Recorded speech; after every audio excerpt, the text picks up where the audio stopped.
enough follow-up to probably take down this Leona, as we see the ulti come out from Starpowner, and some follow-up damage should take out the Leona here. Her W will pop, give her some resist. Counter-X looking for the tank. Starpowner will take down the enemy Leona. That's 2 for 0 on the bot lane. And that was a great one-for-one trade for Olaf to get a kill, but as we see this follow-up, the Leona has nothing to do here but walk away. The damage had already been done. I think it was an Alistar knock-up outside a turret just meant GG for bot lane. And we saw Alistar get MF's flash a second before this play started with a really nice W2 a minion flash on top of the MF, looked for a Q. MF actually read that and was able to flash away in time. So I thought it was a really nice flash from Ager, but still punished on the cooldown being down in that 2v2. Yeah, well played there. And something I wanted to notice or point out here is you were correct. We didn't look at this before, but Starpowner did take the cleanse like you were predicting he should take. So that's good for them. And, you know, didn't have to use any cooldowns for summoners there. So they're in a great position to try and make another play happen in the bot lane. Honestly, like, right now. Yeah, I think they can look for a heads-up 2v2, especially if enemy MF is right outside a turret. It's really all on the Alistar unless they have some Hecarim set up. We see pings on the Olaf top, so they know that Olaf is not here to assist them. Hecarim's bot side, so I think they're going to try and look for something here. But bot side kind of backing off. Get some vision down. Yeah, they're going to have numbers here because Olaf is on Rift. That early Rift, though, should cash in 4 plates. I wonder where he'll take it. I think you might want to take it to your Alawi lane, who's already up 60 CS. If you can get that turret, you can get Alawi pressuring the tier 2. And the thing about Alawi is you don't really want to gank it with a Hecarim. You would need to send maybe 3-4 members, but then you risk 3 or 4 lives into that Alawi. You need to tag her with Grievous, and you have to respect her E, and then even then if she gets a big ulti, there's so much to play around. So AO Django, I think, will fearlessly be 1v2ing this game at some point, because that is just what you do with Alawi. Yeah, and at the very least, like, here comes the dive on the Misfortune. She leaves turret, but gets bought back. But here comes the follow-up. Beautiful play by blue side. Kent State punishing the flashless Misfortune. Kill will go over to Alistar, who now has a bounty on his head. But the MF is just free food with that nice Hecarim setup. Here's the answer. It's going to be a Rift mid lane. They're not able to they're not able to one-shot mid turret, so they'll probably still be standing unless they, you know, sit there and really auto it for another like 10 seconds. I think that mid lane will stay. Gragas doing his best to just clean up a Django under turret, looking for the ulti, and there's the slam, and the explosive cask will bop him away to safety. And Alawi says, "Thank you very much, I'll take your life," and you're stuck at 48 farm for a little bit longer. And that's Django, and that's what we expected, I think. Yeah. I would say to be at this point and be 1-1 for Gragas is pretty fair to say that, you know, he's going to call that a win. But being so far behind in CS is going to be really risky for them. I don't know if he's really going to have a chance to even catch up this game. It's going to be about the way he utilizes his kit to set up his team. That's right. Because he's too far behind. Exactly. And we see blue team will now sneak away a Drake. It looked like they were just there first, and possible punish opportunity, but I think blue just gets away. So Kent State buying themselves more time in terms of trading Drakes for kills. We see the pressure is coming out from McMaster University, mostly in the top lane. Jungle's still a threat with that Gore Drinker being completed, and we see a mid lane push here that will go ahead and chip down this turret, cashing in on the Herald play here. And breaking mid turret is great for red team here. It opens up the map for them. But I will say Rise is not too sad about that turret going down, because now he can farm kind of safer in between his jungle quadrants, and all Rise wants to do is just CS per minute. Yeah, and he's keeping up in CS, so, you know, I'm thinking if I'm Rise here, I'm looking for that 300 CS game, and I'm looking to clap some cheeks. I can't blame you. Multiple members, so we need to track this 3-man unit here. What are they going to do? I don't think they can contest Crab in time, but will they look to play around their Alawi, possibly dive the Gragas, or suss out this Hecarim out of his top side? Alawi's landing E after E, and look at these tentacle smacks just doing tons of damage. Moosinator in just an awful position in this game. His team is going to need to bail him out if he wants to win. Now we see both mages have entered the bot lane. This is still good for Rise, I'd say, because now he could just trade in us.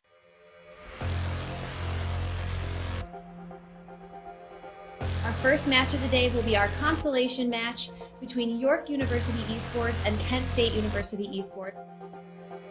And has done really good on that champion. So when York University lock in set early, it means a lot for the success of their loaded onto the Rift for Game 3 between Kent State University and Bar Esports in our best of 5.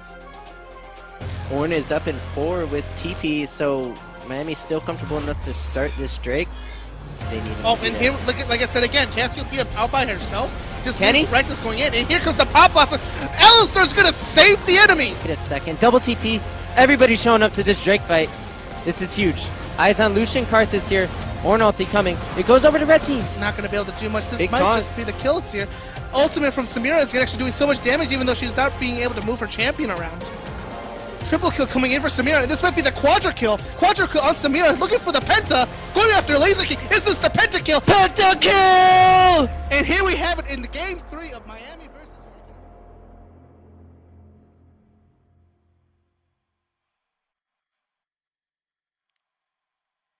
Good morning, gamers, and happy Saturday. I'm your host, Holy Boxers, bringing you League Saturday Series Season 2, Week 2, live from One Life to Play. Now, since we finally had gameplay last week for Week 1 of our regular season, we have standings for you. And we love to see standings in LSS to see where our teams are.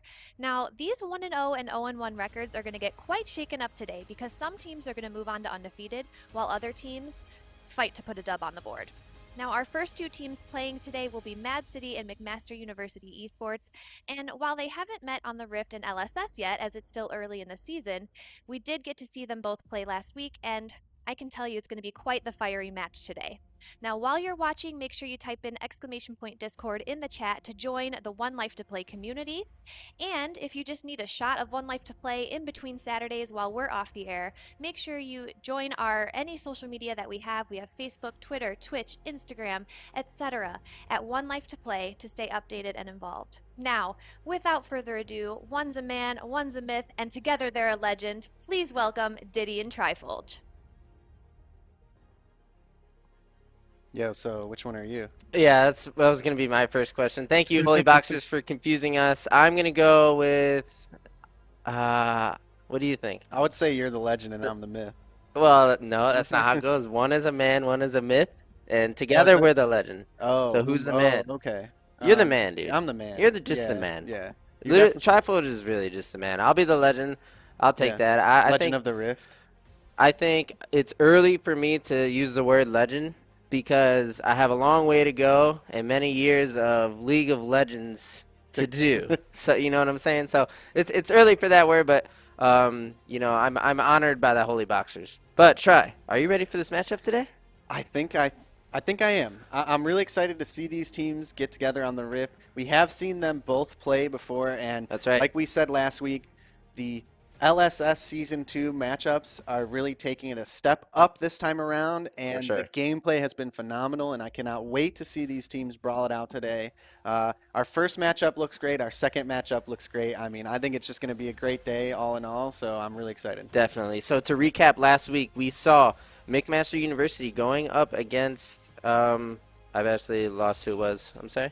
McMaster was up against Kent State, yes. Kent State, that's who it was. And it was MEC Hysteria against MAAD City, who we're seeing again. Yes. MAAD City looked like slightly the better team last week, and McMaster University looked like a very good team. They had that challenger top laner just wrecking havoc in the top lane, winning games through that split pressure. Yeah. Now we get to see these 2 winning teams that are 1-0 look to improve to 2-0. One of them will go 1-1. So what I'm curious to see is will MAAD City be able to do their homework on what we saw last week in that best of 3 and come out with a game plan to attack McMaster's University with? I'm going to give them the benefit of the doubt and say yes. So far, what we've seen from this team is really, really great gameplay and like methodical, strategic gameplay. Like the way they've been playing these maps has just been seems like total domination. For sure. And anytime it seemed like maybe things weren't going their way, they turned it around. They played really well so far in qualifiers as well.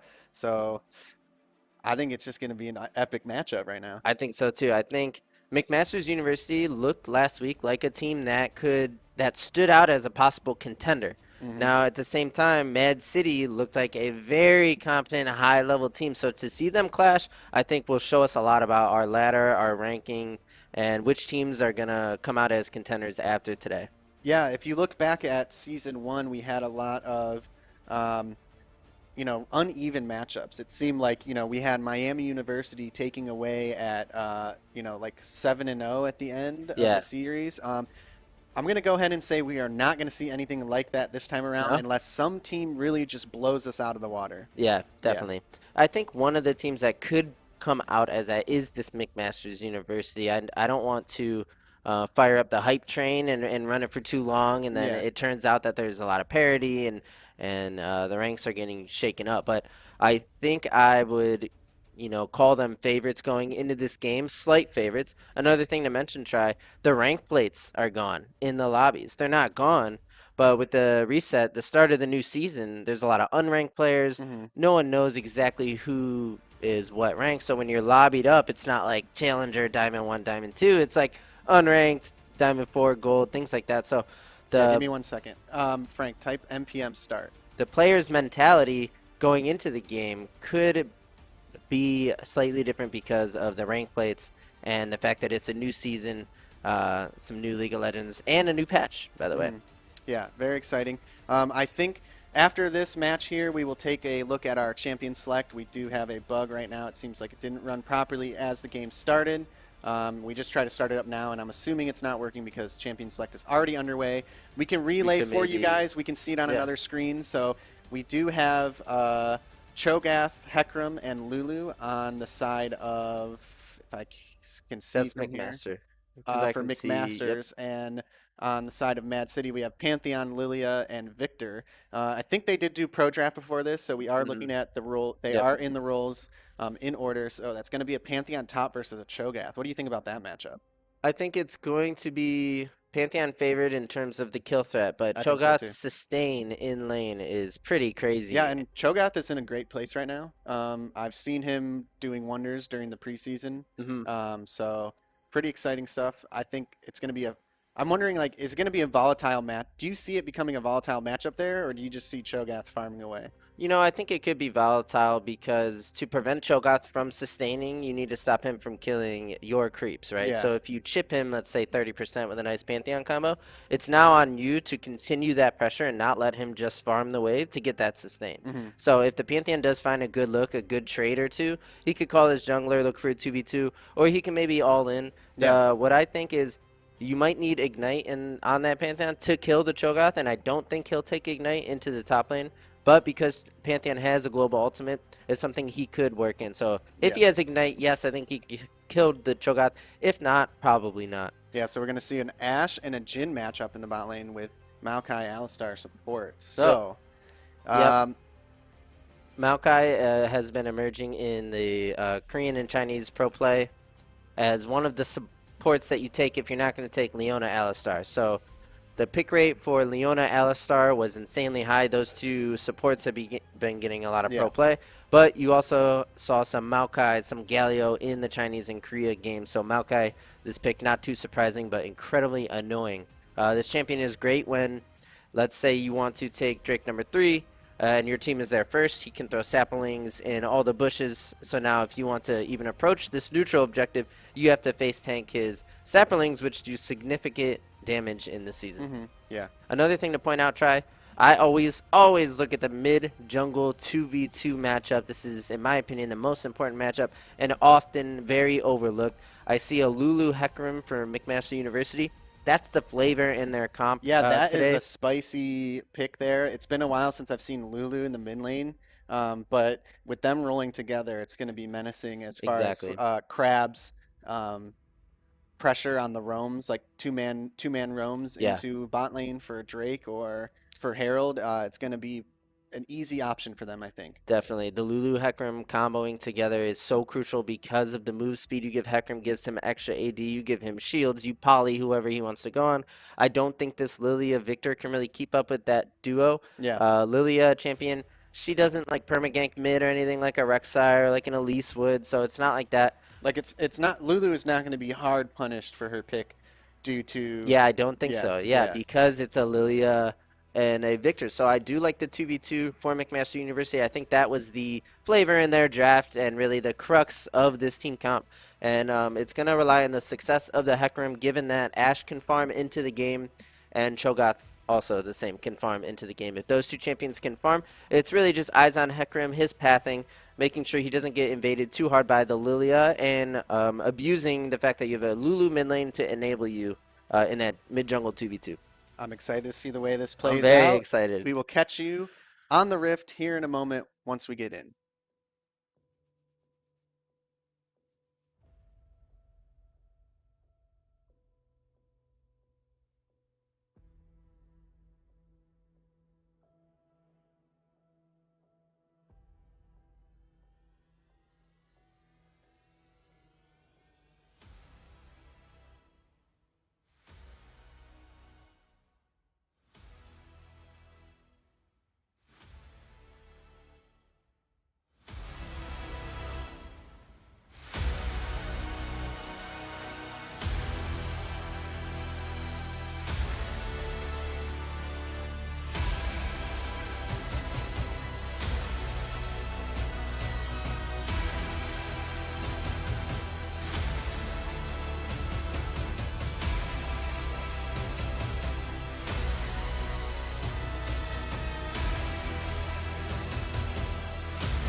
Yeah, Frank, can you set up the Okay.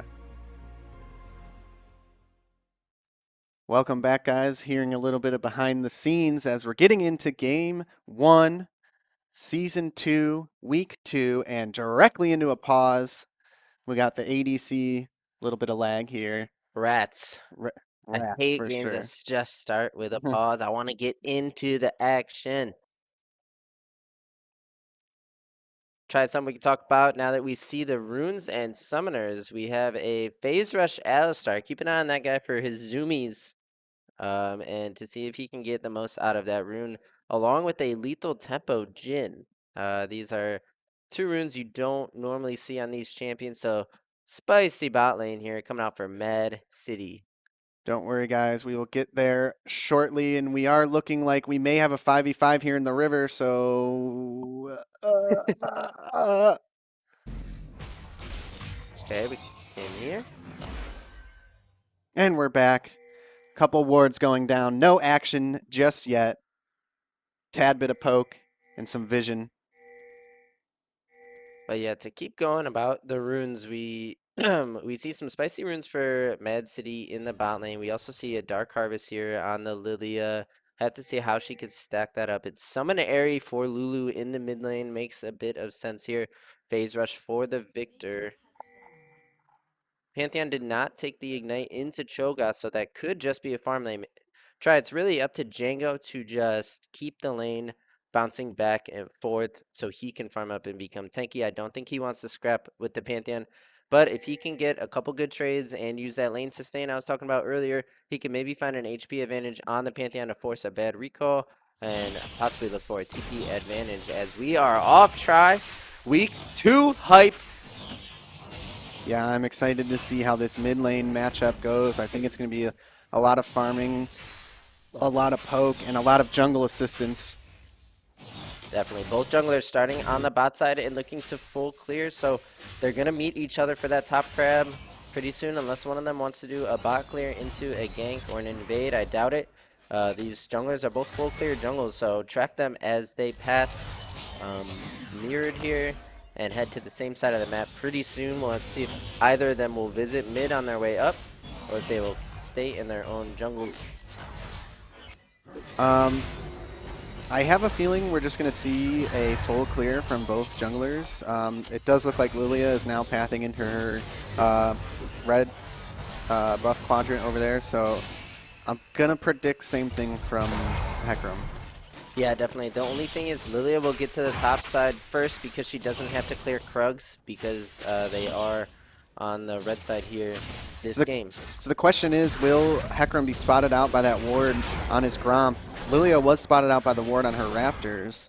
I don't know how long until that ward will expire. I didn't catch when it was placed, but it does look like they're going to catch vision of Hecarim right now. So they do know that both junglers are topside. Yep, both teams are aware of the pathing here, which makes it a very interesting game. We just saw Cho take a nice trade against Pantheon because Pantheon sustain is in the form of that corrupting potion plus biscuits, whereas Cho'Gath sustain is pretty much infinite. But we do see Pantheon up to a big CS lead as Cho'Gath is collecting some of the creeps under his tower. And it's really going to be about what are the junglers' next move. So Lilia making an early move to the bot side here. This tells me she does not want to contest Hecarim for the top crab. She'd rather trade, take the bot crab for herself, but we see Hecarim actually doing the same thing. Lilia with the push in the mid lane means Hecarim can path through mid without being spotted. I think they might meet each other at this crab here, or Lilia could just forego the crab, look for a gank as blue team's bot lane is pretty far ahead. Here comes Hecarim. This could turn into a 3v3. Her bot lane would have needed to snap engage there, but probably Alistar flash to make that a gank, but the Hecarim would have been right around the corner as they do meet. Hecarim forcing the Lilia flash is very significant. If they go ahead and time that around the 9-minute mark is when it will come back. They can look to make a play around that, look for a frag. See Cho'Gath and Pantheon. Little baby Cho doing a lot of damage there, but it ends up being an even trade. They find the Lilia again. The Maokai's on her. No flash. The Ignite will go down, but oh, this is what I like to see. Blue team in a 4v4 already. The first red member looking to go down. That's Lulu taking out the Alistar who goes too low. Maokai with a re-engage. Blue team with 2 frags for 1 already. The Jhin was able to pick up a kill. Another red member looking to go down, but traded again. The Victor will kill the Hecarim. It looks like blue team is going to clean up this Jhin as well. Flash for flash. I'm sorry, that's a Victor who puts down his W and gets away with a red buff bear. Wow. That is what I like to see. Game 1 of Week 2 in Season 2 LSS starting off with a banger, just right into a double TP play, a 4v4 in the bot lane. Wow, right. That's what I'm talking about. A crazy fight already. Trades of multiple sums, multiple kills, and at the end of the day, it's a 3-for-2 trade, I think, for blue team with the Victor. Watch how he barely gets away here with his W down and his flash. The red buff healing had to come in clutch there as we see Alistar looking to bop away the Ashe, but that could kill him now because the Ashe auto's on him. There's no aftershock for this Alistar. He's extremely squishy and is able to flash. And now I'm looking back, I just realized Pantheon did TP top lane, so that was not a double TP play. I miscounted some members of red team, but all in all, great start to this game. We're looking at 3-3 with McMaster's having about a 2K gold lead now. Yeah, and 2 of the kills onto the Lulu, so it's great for us that the interesting mid lane pick is going to be getting off to a nice start here and will not feel too much pressure from the Victor unless he goes ahead and uses these double buffs to his advantage. We'll have to see if Lulu can get away with a recall because Lulu did have to use her TP recently. The wave is pushing into Victor. This could be a gank call from Mark Boots here telling Lilia, hey, Lulu wants to get this wave in and that's where Lilia is now. So yeah, actually Lulu in an incredibly risky situation here. We'll see she gets the wave and is able to walk away without the Lilia gank. I think the timing from the two mid members could have been better, but try, remember we talked about that's not a Rek'Sai, it's not a Elise. You can't just, the ganks from the Lilia are not that potent yet until she gets that Not until 6. she hits 6, and then she has to sleep. But with Lulu's HP there, I mean, maybe she should have jumped on that play a little earlier when she pushed up for that wave, but maybe she was unsure. They didn't have vision of Hecarim, possibly. They didn't want to make an overstep into more kills for blue side. That's a great point, Tried. Just as well as Mark Boots could have been calling for the gank, the Lulu could have been calling for a cover. Yeah, and Lulu was level 6 there as well, so you don't want to take the gank into the Lulu with ulti and potentially the Hecarim. That's right, as we see that Pantheon and Cho duking it out. You see Pantheon wins these trades heavily, and now is where that blue wave here is coming towards the Pantheon. He needs to zone the Cho from those creeps so Cho can't sustain and continue that aggression here to get the most out of your Pantheon. Pantheon, with an early kill, he killed Cho'Gath. We must have missed that, if I'm not mistaken. I like what we're seeing here. The team moving together, taking the blue buff, and now support in jungle on McMaster's taking down the dragon. Yeah, first strike going over to McMaster's University. That's great to see for them. Not too much of a worry for red team. They can look to maybe invade the top side as a response. Get camp advantage here on the Lilia. First strike, not the most significant, but it does start the clock for an eventual soul for McMaster's University, and that's where they're looking.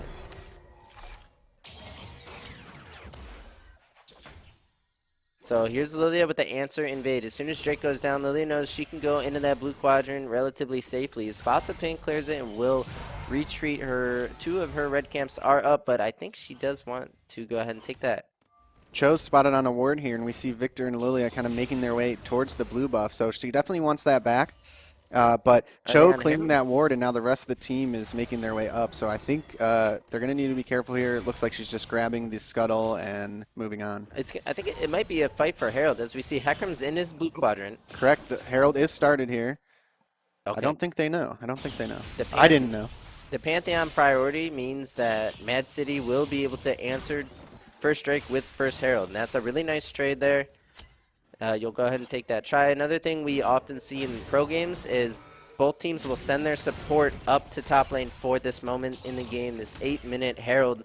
After Drake reset, we would have seen Maokai run up there and maybe an Alistar response. Both teams kept their support in bot lane in this game, and as a result, Herald will just be traded over to MAAD City.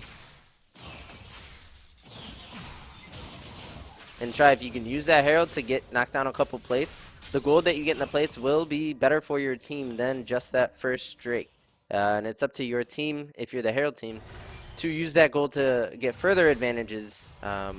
Yeah, agreed. And taking it this early gives the opportunity to get it a second time before Baron spawns and potentially making more plays out of that.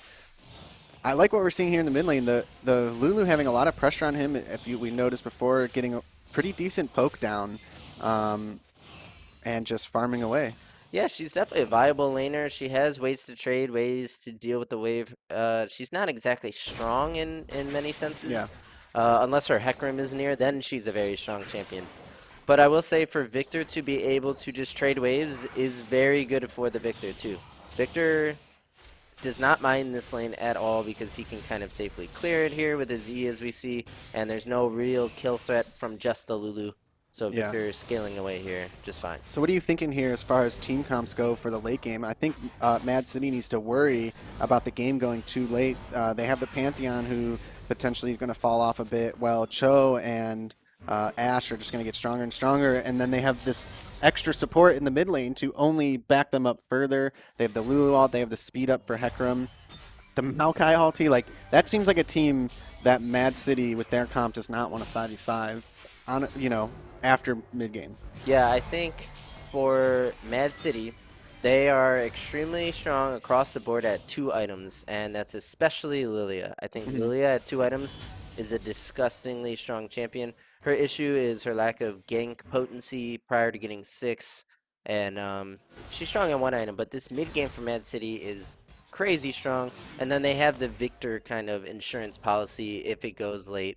Whereas I would agree with you in terms of overall scaling. I like McMaster's University's comp. I think it has the tools, the CC, the rundown potential, and the Hecarim. And there was that damage. Lulu getting chunked completely out of lane by Victor rotation while they drop Herald. Yeah, and we see the gold going over to the Victor and the Lilia. This will increase the rate that they get those 2 items, and it's so important on Victor, who's farming up 8 to 9 CS per minute here. My eyes are going to be on Mark Boots here to probably carry the late game if it gets their try, and it looks like it might because the game is goofing close. around up here, looking like he's going to get stuck in a 3v1 scenario. I'm not sure what led to this, but going for the int. Yeah. Will he get the execute? I don't think he's gonna. He won't be executed. It will go over to Innominant in the top lane. That Pantheon now 2-0. He sees a bounty on top of his head. And we see a fight in the bot lane here. The Alistar will go in, but no aftershock means he absolutely drops. TP comes in. It's the Lulu. She can't save the Maokai, but now it's Lulu Ashe. They should win this 2v2.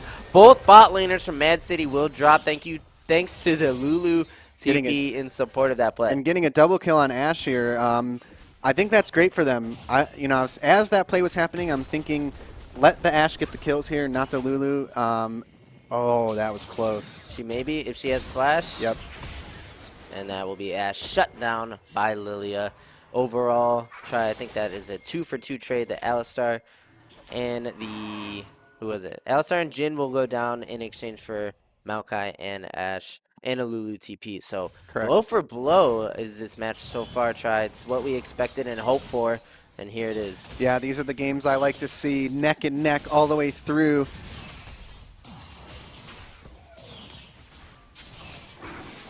And now, it's Drake number 2 being started by Red Team this time around. MAAD City does not want McMaster to start the timer, but Hecarim will bop over. He goes in and steals it, and R's his way out. The TP comes in, but they might just call peel off because they got what they needed, and that's Drake 2 for McMaster's University.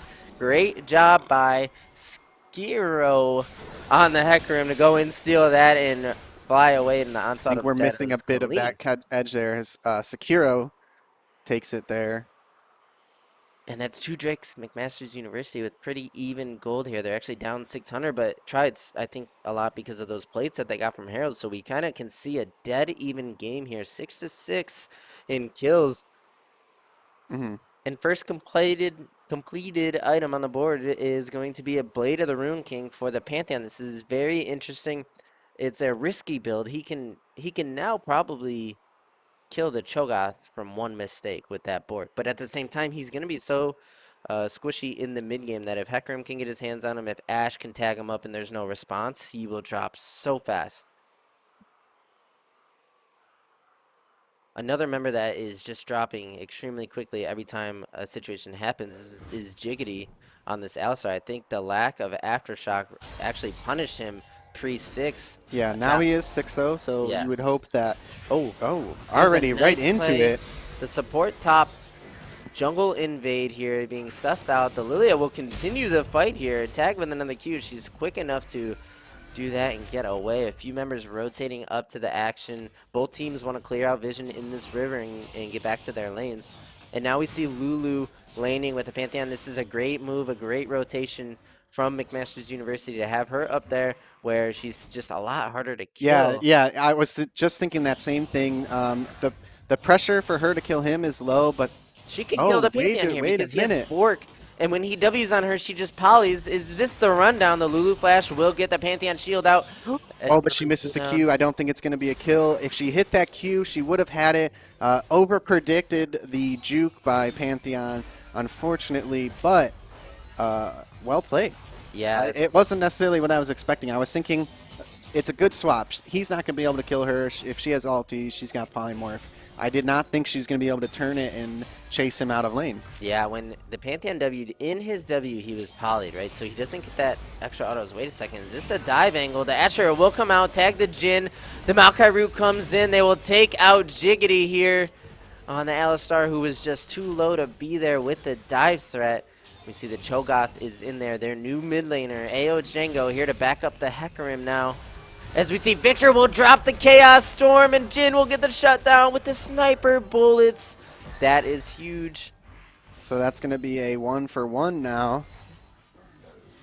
Yeah, dive play that was successful but ends up getting punished, and we see some of that sapling damage. Wait. Yeah, actually. And that's pre-item completion. That is pre-Imperial Mandate. And what do you know, Try? Ash is on her way to a mandate of her own. This is going to be a double Imperial Mandate bot lane. Pretty insane. So now you have this utility Ash who has AoE, slowing damage and healing to, I think it's all about the Hecarim at this point. Every piece other than the Hecarim is now here to support the Hecarim in its success. So when we do see Cho'Gath going back to the top lane and Lulu returning mid and going back to their standard lanes, but a lot of pressure here on MAAD, getting into the jungle, trying to take this blue, getting vision down. We see Pantheon opening up on Cho'Gath. That Bladely Rune King is going to work, but we see the Hecarim will engage. The Maokai will zone away his support. Now he's in a 2v1 over the wall and will go down. We see the Alistar goes over the wall to support. The Victor helping over the wall as well, but we see the Lulu ulti on the Hecarim. This is really hard to deal with. Alistar will drop again. Hecarim will continue to pursue the Lilia, and it looks like it could be. Wait a second! That would have so been close. Really nice. From the mid lane, shooting the ult, just barely missing the Lilia here. But does this play mean that McMaster is going to secure the Herald? Yeah, and we see here on this Monster Energy reaction report, look at just the Lulu ulti on the Hecarim, and that continued support can polymorph whoever he's fighting, can speed him up. This combo is just so deadly. We see the Ash Arrow barely missing. That would have been very lethal and would have been a beautiful snipe.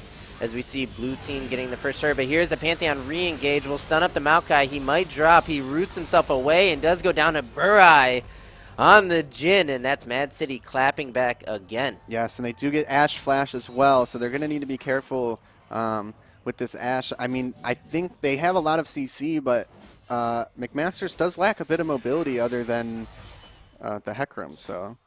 Yeah, that's a good point, Try. You have these kind of stationary supportive pieces with a Hecarim that kind of flies in, right? You need to maintain your distance between your supportive pieces and your Hecarim. Tricky to do sometimes. And when you have a Pantheon who can just R in the middle of the map, that can shake things up in this game. Most definitely. We see Alistar here just clearing out a pink and pit. Dragon is up in 22 seconds. Going to be a Air Drake. Let's see. We do see them move. I mean, look at this vision. It's going to be difficult to gain control. They have 12 seconds before it's up, but I think we're going to see another brawl here. Pantheon in the top lane does have TP, no ulti. Remember, no flash on Ash. Yeah, I'm expecting Pantheon to TP in as soon as something breaks out. Even that Herald dropping could signal a TP for Pantheon to go ahead and come down, join this, because this fight Pantheon is so looking at TP right now, crucial. I think. So crucial right here. Does McMasters get Drake number 3, or does Mad City go all out and contest? It looks like they're going to just burst it down. They're giving Drake number 3. They are. So Pantheon staying top for the push. They did get mid tower with that Herald, so a good play all in all for McMasters. They are going to lose mid for this, but I think it's a worthwhile trade. Yeah, McMaster's so far giving 3 Drakes and Herald, so objective control. I'm sorry, Mad City giving that. So objective control for McMasters has been on point here so far, but we do see Mad City's rushing tier 2 mid just on the reset from that Drake number 3 play. Will not get the mid turret, but showing that they're willing to trade in numbers. Now McMaster's en route to about a 24-minute or so. Cloud Soul, a lot of teams when they get Cloud Soul, they're like, oh, rats, of course it's Cloud Soul. Yeah, with that being said, though, I think Cloud Soul is actually great for McMasters here with their comp. They could use it. It's good on the Hecarim. I mean, it's great on the Hecarim. I think it's good on everyone besides maybe Ash, right? Like, Cho, I guess, doesn't get that much of a benefit out of it. You know, this is a conversation that is had so often from teams, because every time it's Cloud Soul, it's like, who gets the value? The team who's giving it is like, guys, it's just Cloud. But then one of their players would be like, well, it's really good on Hecarim. Yeah. And then it's like, well, it's not that good on Ash. But, well, at least it's not Mountain. So it is really hard to say. But, you know, McMasters will be happy with that soul at 24 minutes, no matter which one it is. And, yeah, you make a point. The Hecarim with the Cloud Soul will be going fast. Zoom, zoom.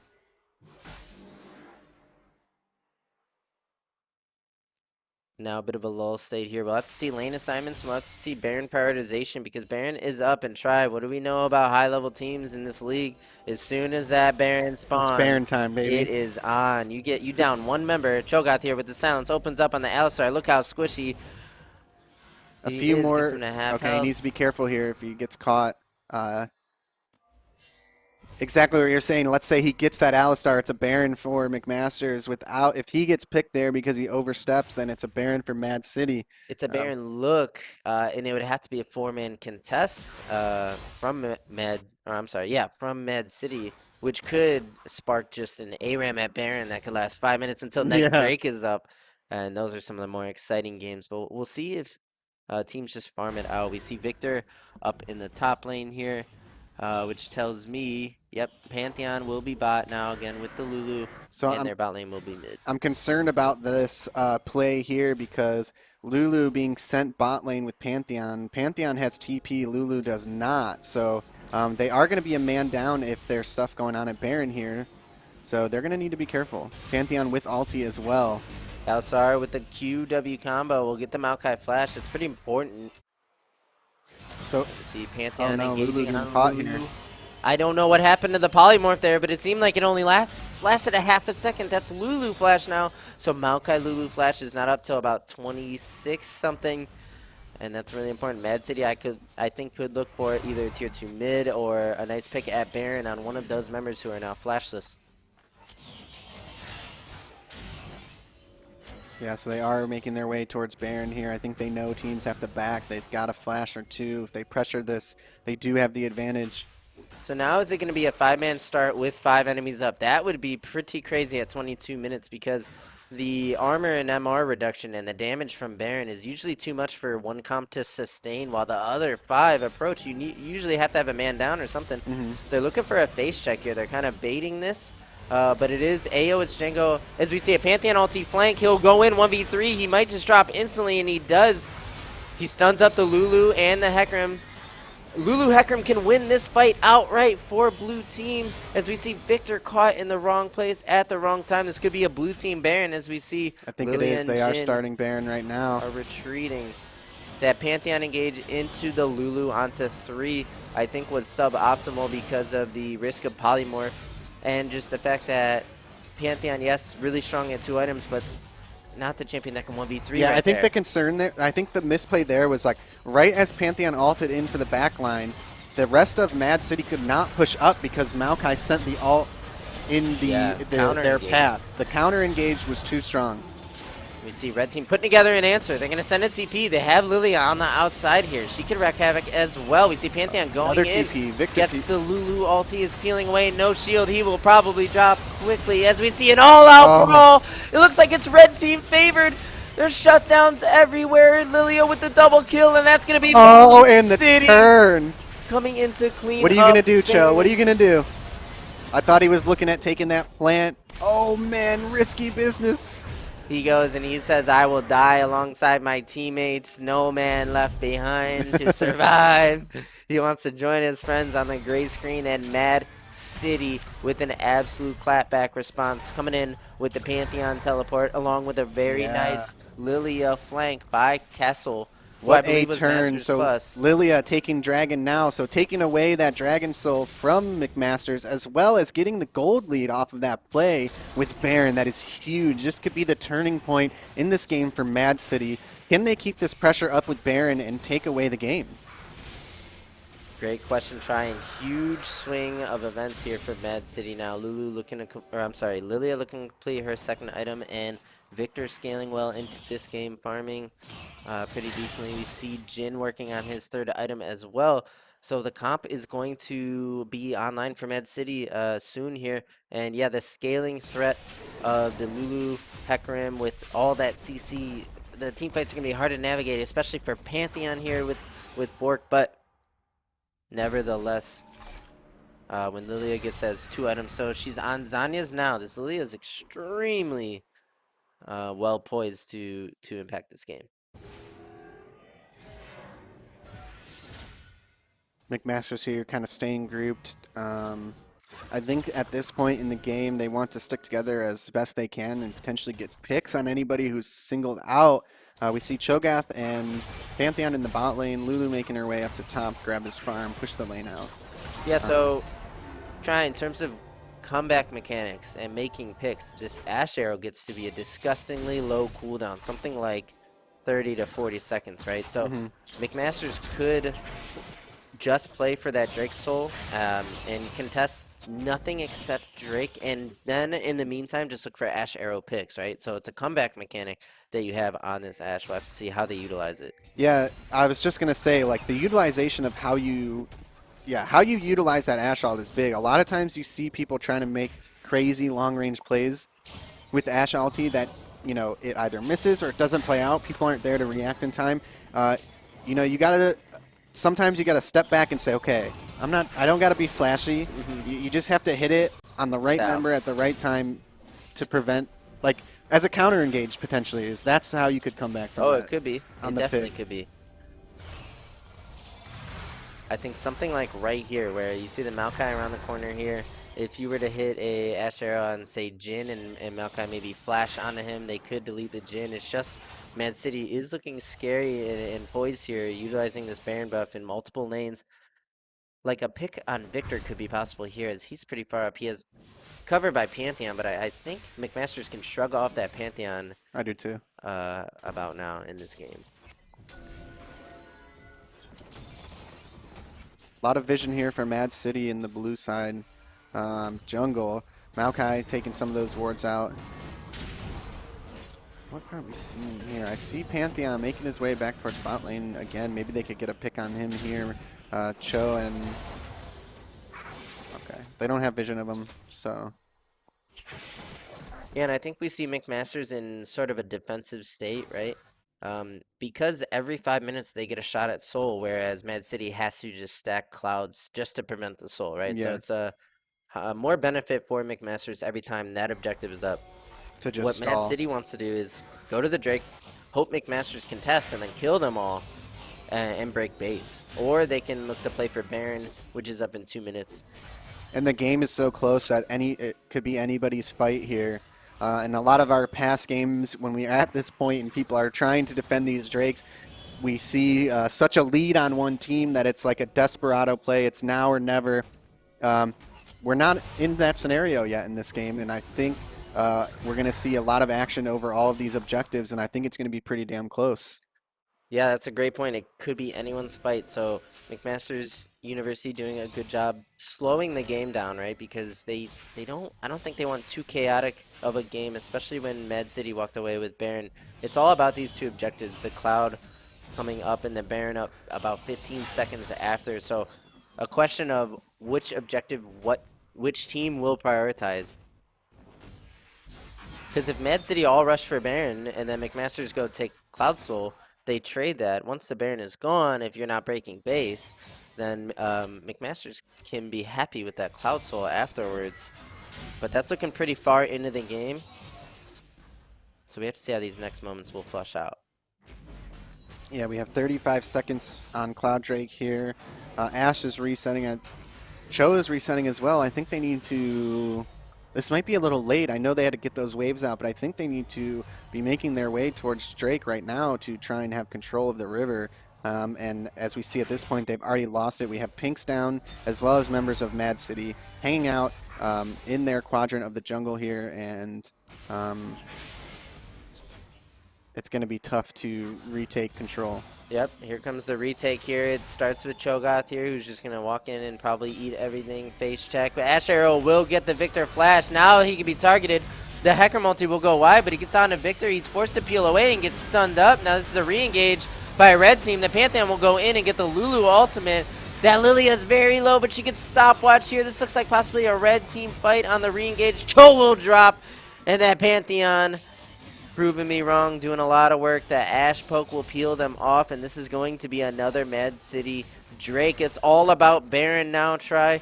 The blue team, McMaster University, needs their members to respawn and get to Baron in time, or Mad City will look to set that up next. And if their fate is similar, it will just be both neutrals going over to MAAD, and that's not what be McMaster's careful here. doing. Pantheon looking for another, but they're taking that Drake and getting out. If we take a look again at this play here, so caught it a little bit late, but I think after that Ashe arrow had missed, you did burn the flash, but I think it was a little aggressive there by Hecarim.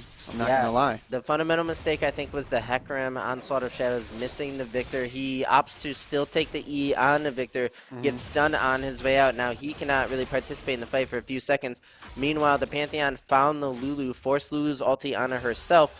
Now there's no Lulu ulti for Hecarim as he's peeling out, and it was just a red team fight win after that. Really well played by Mad City. Yeah, and we see Mad City here up 5k gold, up 2 kills, and only down 1 Drake at this point. So still neck and neck here. You know what I want to point out, Try, by Mad City, the very beautiful display. The give 3 Drakes and still win the game strategy, because teams cannot ever do that. Teams will think, we have to fight Drake 2, and then they'll die, and then the game gets snowballed. Or Drake 3, we have to fight. No, Mad City gave 3, as we see a fight possibly breaking out. The Alistar here in the front line with the Cho'Gath. I think blue team is actually lined up pretty well here. We see the Hecarim will go in, but get stunned up again, but they might be able to get Allie for free. Red team, a nice double knockup by the Cho'Gath. Lilia forced away. Is this a blue team win? As we see, Hecarim will drop. No shield from Lulu. Pantheon doing his best in the front line, but will go down. It's a 2v2 now. Flash 4th shot for his triple. Needs to reload as Lulu can stand her ground, and a 4 for 3. Wow, Jin just getting back, pulling open the curtains, and just blasting down McMaster's University, picking up a double kill with his ulti, and then a 4th shot taking out, I forget who the last member there was, Ashe maybe? And wow, turning that fight so hard with a triple kill. It's looking really, really tough here for McMaster's now. Red team making their way towards the Baron, and I think can they start it with this much time or not?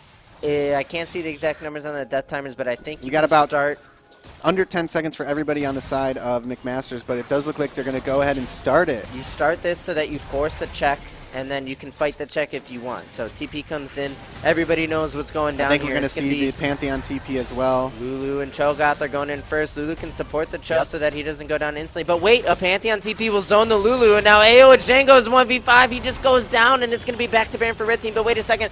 Pantheon finding himself in a similar situation, 1v3, but will barely escape. Gets tagged up by the Ashe, who uses her arrow to execute. Now Hecarim in a bit of trouble, and here's the Jin. We know he can clap here. He gets stunned up by the Maokai, who will probably just die for that. But does he get the Jin on his way out? He does not. Burai going legendary. Red team advancing. And that's Mad what City. A play. It's going to be another ace for Mad City. Do they push here, or do they go back to the Baron?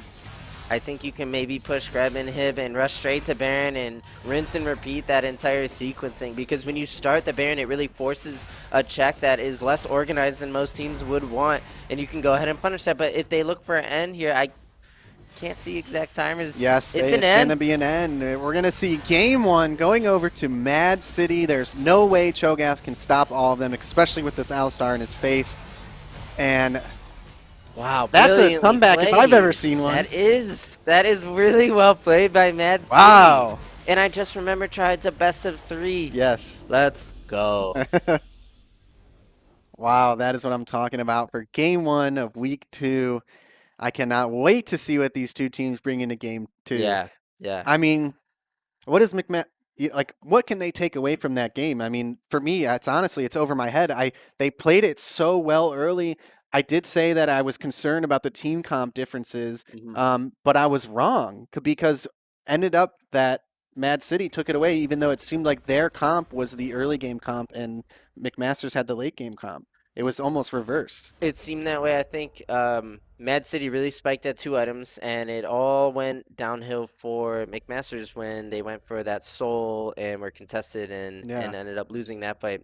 But Mad City doing a great job giving the early Drakes, and then, giving 3 Drakes but not losing the game. That's so hard to do, taking every neutral after that. So it was neutrals all going to McMaster's, and then the table flipped, and then it was neutrals all going to Mad City off of some great execution. One adjustment I think McMasters could make, and based on the 3 games we've seen from them so far, right? We saw them 2-0 last week, and we've seen this game.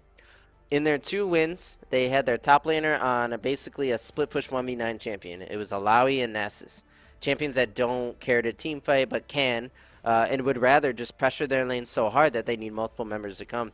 In the Cho'Gath, when you have Django on Cho'Gath, he is just a tank, a team fighting piece, if you will, and if the 5v5 is not coordinated, you're not getting the most out of your top laner in that sense. Yeah. We did see a lot of coordination there, though, from both teams, honestly. So, man. So I'm just so thrilled to see these matchups coming together and them being so damn close. Because, like we said, it was anybody's fight there towards the end, and it was like it came down to every little mistake made was being punished. And it ended up going over to Mad City. So I'm wondering if we're going to see the same thing happening this game where it's so neck and neck, or are teams going to, make the swap happen, make adjustments from game 1, and we're going to see somebody taking it away a lot stronger. Like we said, these 2 teams, right? I'm not mistaken. They have not played against each other. Not as far as I'm aware either. So they have not played against each other. So that was game 1. Against each other. We have seen them both play, so they did have a chance to look back Scout and see each other if they wanted to do some scouting. But now that they've played against each other, will game 2 be completely different? What do you think we're going to see from the draft? I think we will see a carry top coming from McMaster's University. I think it's really side dependent, right? So if they were, let me think, they were blue side, right? Now if McMaster's goes on the red side, they get the very last pick of the draft. They can see Mad City's top laner. They can go ahead and counter that, and they can play to their Django in the top lane. And I think this could be a crucially different game in that sense in terms of draft. But I think we learned a very valuable lesson in that we can't just look at a comp and say, hey, this one scales better. They're probably going to win, because at this level, it really comes down to just the execution. And you could pick, most champions, if you're playing them properly, you can go ahead and take away the win. And I think we're going to go ahead to a play of the game. Yeah.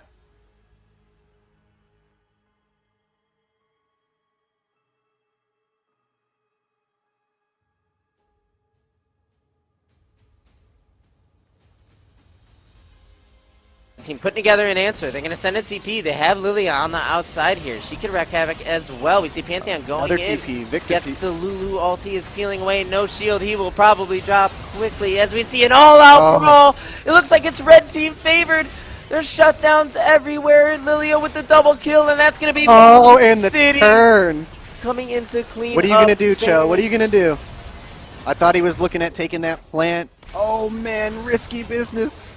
He goes and he says, I will die alongside my teammates. No man left behind to survive. He wants to join his friends on the grid.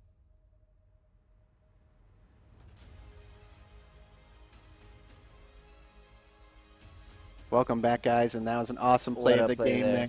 The double TP just closing it out for them, man. Yeah, so that was a take, retake, retake. It was Mad City starts Baron. I think they were answered prior to that play. So now McMaster says, this is our chance to take Baron. I don't blame him. And then it was a Pantheon TP plus a Lilia flank coming in, setting up red team to come clean up. The Pantheon we saw going in and getting Lulu's ultimate, I thought he would die instantly. He didn't. He's able to peel out real low right as the Jhin Alistar come in to help. Really beautifully played by Mad City. And just making me look forward to game 2 even more there. Yeah, man, game 2 is going to be a banger. We are waiting on the teams right now. They're working through Pro Draft, and we have fixed our drafting system, so we will get to see the Champ Select once they get into Client Select. But, man, so again, you were talking about, what do you see from the draft adjustments? You were saying you're thinking we are going to see a carry in the top lane for McMaster's University. I think so, because when you're drafting blue side, which McMaster's was, if you draft, let's say, Nasus, red team's going to get another pick to see the Nasus, make adjustments, and try and get a really bad matchup in the top. Something like Jax, something that Nasus just cannot deal with, and you go ahead and abuse that champion. Same can be said for Alawi, because you can't really blind those champions. Now that you're red side, you get the last pick, you can gauge the enemy comp, and see, okay, their top is, what's a good blind top? Ornn. Okay, we can pick Alawi and Ornn. Alawi can just, take Ornn over. So it's all about, in my opinion, I think that red side top lane counter pick, they might not go this route try. They could use it to flex like a nice mid jungle, but the red side last pick is what my eye is going to be on for adjustments for McMaster. Yeah, so unfortunately, we're not going to know what that last pick is due I to know.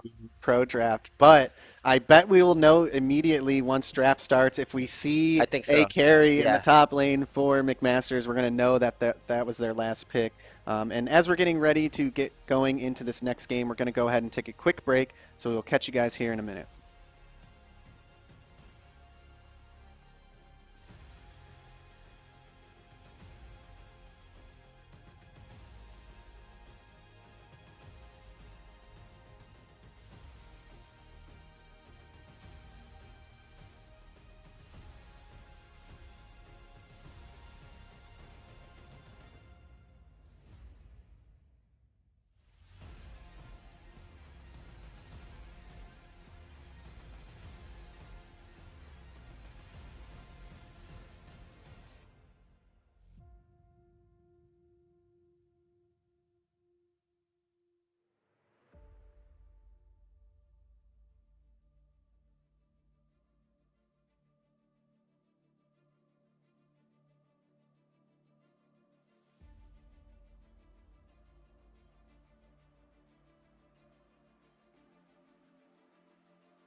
All right, guys, and we are back. Champ Select is rolling, and I am ready to get into this next game. As you can see, we have fixed our Champ Select here. There are a few things. The team names as well as the scores are not functioning properly, but we're not too worried about that. We have McMasters on red side and MAAD City on blue side here, and we are ready to get into game 2. That's right, Chai, and these bands look a little funky to me. One thing I'll point out is because they're doing pro draft, The bands, you're thinking the bands may not be could the have been true anything. bands. Yeah. The reason I'm going to say they do look like the true bands maybe is because we saw the Pantheon band in there. Yeah. But that's not guaranteed. So we do see, I like this. So do you think this is the pick you were talking about? They have the Cho'Gath. Oh, wait a second. I think Okay, so that's they're gonna going be with the Cho'Gath anyway. That's bait. I think that's a bait pick, and they can put it. It's I don't hard think to it's say. bait anywhere. I think it's going where it's going at this point because they did pro draft. Oh, that's right. We can see over here it is top lane, so they're running Cho'Gath again. I'm not sure what they used their last pick on. Yeah, but okay, it's showing the top, so I was wrong. We see the Kindred here. That could be the carry. Kindred Zillion, so Undying comp coming out for. That's McMaster's, and it looks like MAAD City, I'm sorry, is going to take the Hecarim away from McMaster's in their second round picks here. Or they're picking in order, so. Yeah, hard they to are say. picking in order. It's okay. We are here at the LSS. We do have this really awesome tool that takes live champion select and displays it for us just like the pro leagues, and damn is it cool. But that doesn't necessarily solve all of our problems because some teams do not have all the characters on all their players, which requires pro draft. That is okay with us, but on our end it is a little bit of a bummer because now we are seeing the picks as they are in order and not as they are actually being taken. Yeah, we don't get to see the story of draft and how it went plays back. out and Yeah. how the mind games go. So we do see here, I like the team comp from MAAD City, if I'm going to be honest. Yeah, the Gragas and the Hecarim, Zoe, Jin. Yeah, we see kind of the same idea here from McMasters. We are seeing a support. We see a support pick here with the Zillion in the mid lane, and then the same picks all around other than jungle. So I guess I'm looking at this as what is the thought behind the picks here for mid jungle? I think with the Lilia Victor, you lack agency because it's double AP one, so you could buy Merc Treads on your jungle and mid laner, and then it's really hard for the Victor to stick with his W. I think they're switching up their mid jungle, giving it an AD plus a carry now. Or I'm sorry, this was Hecarim Lulu last game, right? Yeah. Okay, so I was mistaken about the Victor Lilia. The Hecarim Lulu didn't play out, in my opinion, because of the execution by the Hecarim. I think they're going more so to a Kindred, Zillion, a bit more forgiving comp where it's like you can't really pick one of these members. They have like when it's going to come down to these team fights here, realistically, if you look at both sides, they all have obviously McMaster's much more survivability, but you also have the Tom. So we're going to see a lot of plays happen this game where I think people are going to just make it out by the littlest hair due to a Kindred ulti, a Zillion ulti, or the Tom Kench Devour. Yeah, so the Tom Kench, I'm glad you pointed that out. That is a very key piece in the draft. To me, it's brilliant. It's like the equalizer because what McMasters want to do is look for picks with Ashe, Maokai, Cho, and anything in response that you try and return on them, they're going to res or they're going to Kindred ulti to keep them alive or Zillion. So what you can do is when they initially hit the Ashe arrow, because Zoe and Jin are quite immobile, you can Tom Devour, you stop their first play, and now the looks that you get, you can play around the Undying a lot easier because the threat of them picking you, because they want to trade 1-for-1. We kill you, one of your guys, you kill one of our guys, but then we Zilly ult them. But if they never get the first kill because of the Tom Devour, it's still an even slate. Now you can play around the Undying a little bit better. Okay, I like that. So I wonder if that's a pick we saw coming out after I know. they saw the Zillion. I know, darn. Hey, it is what it is. Not every player has all champs on every Guys, account. come on. It's 2021. How do you not have all the champions? That's a great question, Chai. Well, I have all champs on one account, but it's not my highest rank. As we're waiting for this spectator delay, we didn't run to a break, so we can kind of like goof off a little bit here. I'd like Okay. to say, How's like your year been? Ghost. Oh, Ghost?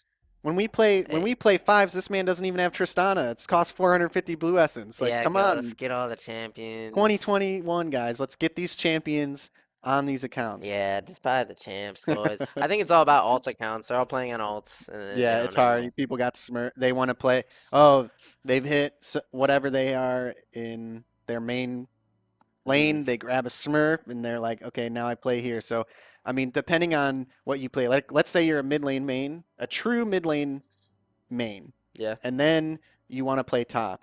You play it on a Smurf rather than your main. So you don't have as many top lane champions on your main account. Right. You have those champions. So I guess I do see that, but I am a jack of all trades, master of none, and that's why I'm stuck in gold. So I do have all the champions, and I play them whenever the hell I want. And I know that's different for people like you who are actually truly, committed to their role. You don't have as many characters in your other roles that you don't play on your main account. So I do play. I'll give you my perspective. It's like, yes, I can play all roles, but at a very low level. Yeah. When it comes to the level I play at, like daily in solo queue, trying to rank up, I now only have like 3 champs I can play. which is why on your main account you're really only stressed to care about the characters that you play in your Right. in your role. Right. So we are now on the Rift, and Game man, let's see 2. what we get here, because last time around we did see all 5 members of both teams going in to get vision, and it looked like there's going to be a potential brawl, but I don't think that's going to happen again. We look like we're having a more standard strategy right out the gates. Some sort of 5-point here. A 4-point, I guess you could say, on the side of Mad City. But I think all is safe. They just need to be prepared for any vision placement. See, teleport on Zoe, that's interesting. I think it's because Zillion has that Undying. Zoe will not take Ignite, but Ignite on Zoe is really crazy in the early game. But so here, the thing is with that is Zoe does have unsealed spellbook. So if I am this Good Zoe, luck. and this is coming from a lower tier player, I would be looking to make some plays early, get some farm out, and then maybe get that early back with a TP, and then potentially resetting my. I Yeah, guess I don't. TP It's been back a to while since I lane. used unsealed spellbook. I know. I've never actually ran it like comfortably. I've only like messed around on it maybe like once or twice. But I think the idea is you use that TP to get yourself back in lane, healthy, safe tempo, and then you swap it over to kill spell, ignite, or situational exhaust barrier, what have you. And then you know that you can get a TP back for late game if you ever need a 1-3-1 or something like that. Yep. But eyes on the Zoe to make picks. This is all about making picks, I think, here. These two teams just duked it out hard game 1, and now they're taking a more precise approach with the pick comps that they've gathered. Yeah, and something I'd like to point out is this is Mark Boots on the Zoe here, and the other weeks that we saw him play during qualifiers, he really was sticking to this assassin play style with his picks. We saw him on Zed, if I'm not mistaken. We saw him on LeBlanc. Yep. So now we've seen him on Mages twice. This man really has a diverse champion pool. That's a great point. Try keep an eye on Mark Boots here, who's showing us his diversity in champion pool. I'm glad you mentioned that, because a very great, skilled Zed LeBlanc player, if they're also nasty on the Zoe and the Victor, that's pretty dangerous to deal with in champ select. So what the hell was that he just used? I'm assuming it's an item that he had picked up off of a minion, but I don't actually know what item that was. I got you. That Zoe must have gotten that from a minion, and it's the new. Wait a second. This looks like a 2v1, I think. Gragas is going to go down here. The double Blue TP? TP and a red TP to answer, and a blue member here, so it's going to Oh be a 3v3. man, we're already starting it out. And Cho'Gath will get first blood onto the Gragas, but it's going to be answered here. The Kindred will drop by the Zoe, and it's blue team again winning it out here with the Zoe TP and the counter gank. Wow, we're already getting the double TP play at 3 minutes in. Let's take a look at that again. Wow, Yeah. dude, the way these players are playing this game so aggressively in the early game, so team-oriented is amazing. I love to see that. Yeah, so Gragas was dead to rights, but he was able to belly slam and Q on his way out, setting up his team for a winnable 2v2, because if the champion that Hecarim engages on is on cooldowns, they're just going to die. So Hecarim and Zoe there, really strong in the early game. And if they were to try to extend that 2v2, they'd probably lose due to the fact that Zoe can pick up sums if they're flashing away, if Cho'Gath flashes away or whatever. Zoe can follow, take his flash bubble him, things like that. So yeah, really well played by Mad City. They're on the ball. They really, really are. You know, watching gameplay like this, I do watch the pro leagues, not as much as you. I don't really. I watch it on a different level at which I watch this. When I watch this, I'm watching it as the caster. I'm inspecting every play. I am trying to grasp further out of my standard knowledge. You're not just a spectator. But here. yes, I'm not just a spectator. When I watch the pro leagues, I'm guilty of not really. I don't analyze the gameplay at which I do now, and it's awesome to see this here happening the way it does, especially with these amateur teams and collegiate teams. Yeah, just displaying amazing skill. Definitely. It's so beautiful to watch. Two teams going at it, and you know McMaster's is not out. I mean, man, this is still a series. Oh man, and and the flash play from Django there. Let's take another look at that. I really thought that was gonna, the end of the play was there. I was thinking to myself, damn, if he had level 6, he was picking up the kill, and what do you know, he picks up the kill anyway with a flash silence. Yep, so one thing to know is just that Gragas doesn't have flash here. And I also think Django silence flash, so it started the animation, flash on top of him so that it's impossible to dodge. Gragas no flash. He also procced phase rush that came from his Omni Stone in the top lane, by the way, which helped him get that kill, and landed a Q. So Django doing a lot of small things correctly here. Ooh, Zillion with a beautiful dodge on the bubble. He maybe would have died if that landed. Yeah, it's hard to say. You know, like in that scenario, he has to walk right into her. But yeah, if that bubble hit, he probably would die. He would have at least gone very, very low. And if Zoe had Ignite, he would be dead. But I understand the Zoe TP. I like this spellbook. I think it's very interesting. We got spellbooks in this game. We got Omni Stones in this game.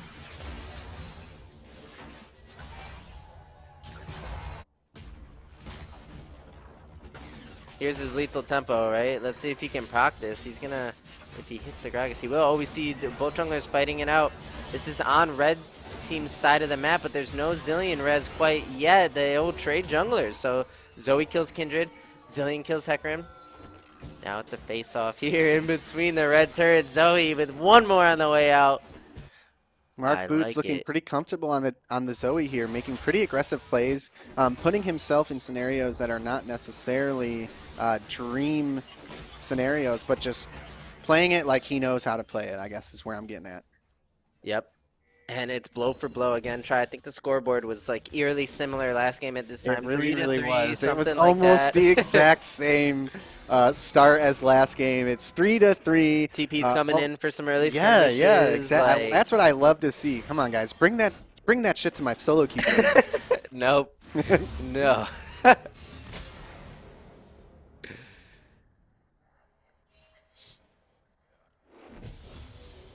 And I think I failed to actually track junglers in their early pathing here. I think it's really important. We see that Hecarim has come out to a camp lead here over the Kindred. Both are power farming junglers. Kindred, I think, needs some levels and some stats before she could farm as quickly as Hecarim. So him getting ahead early here.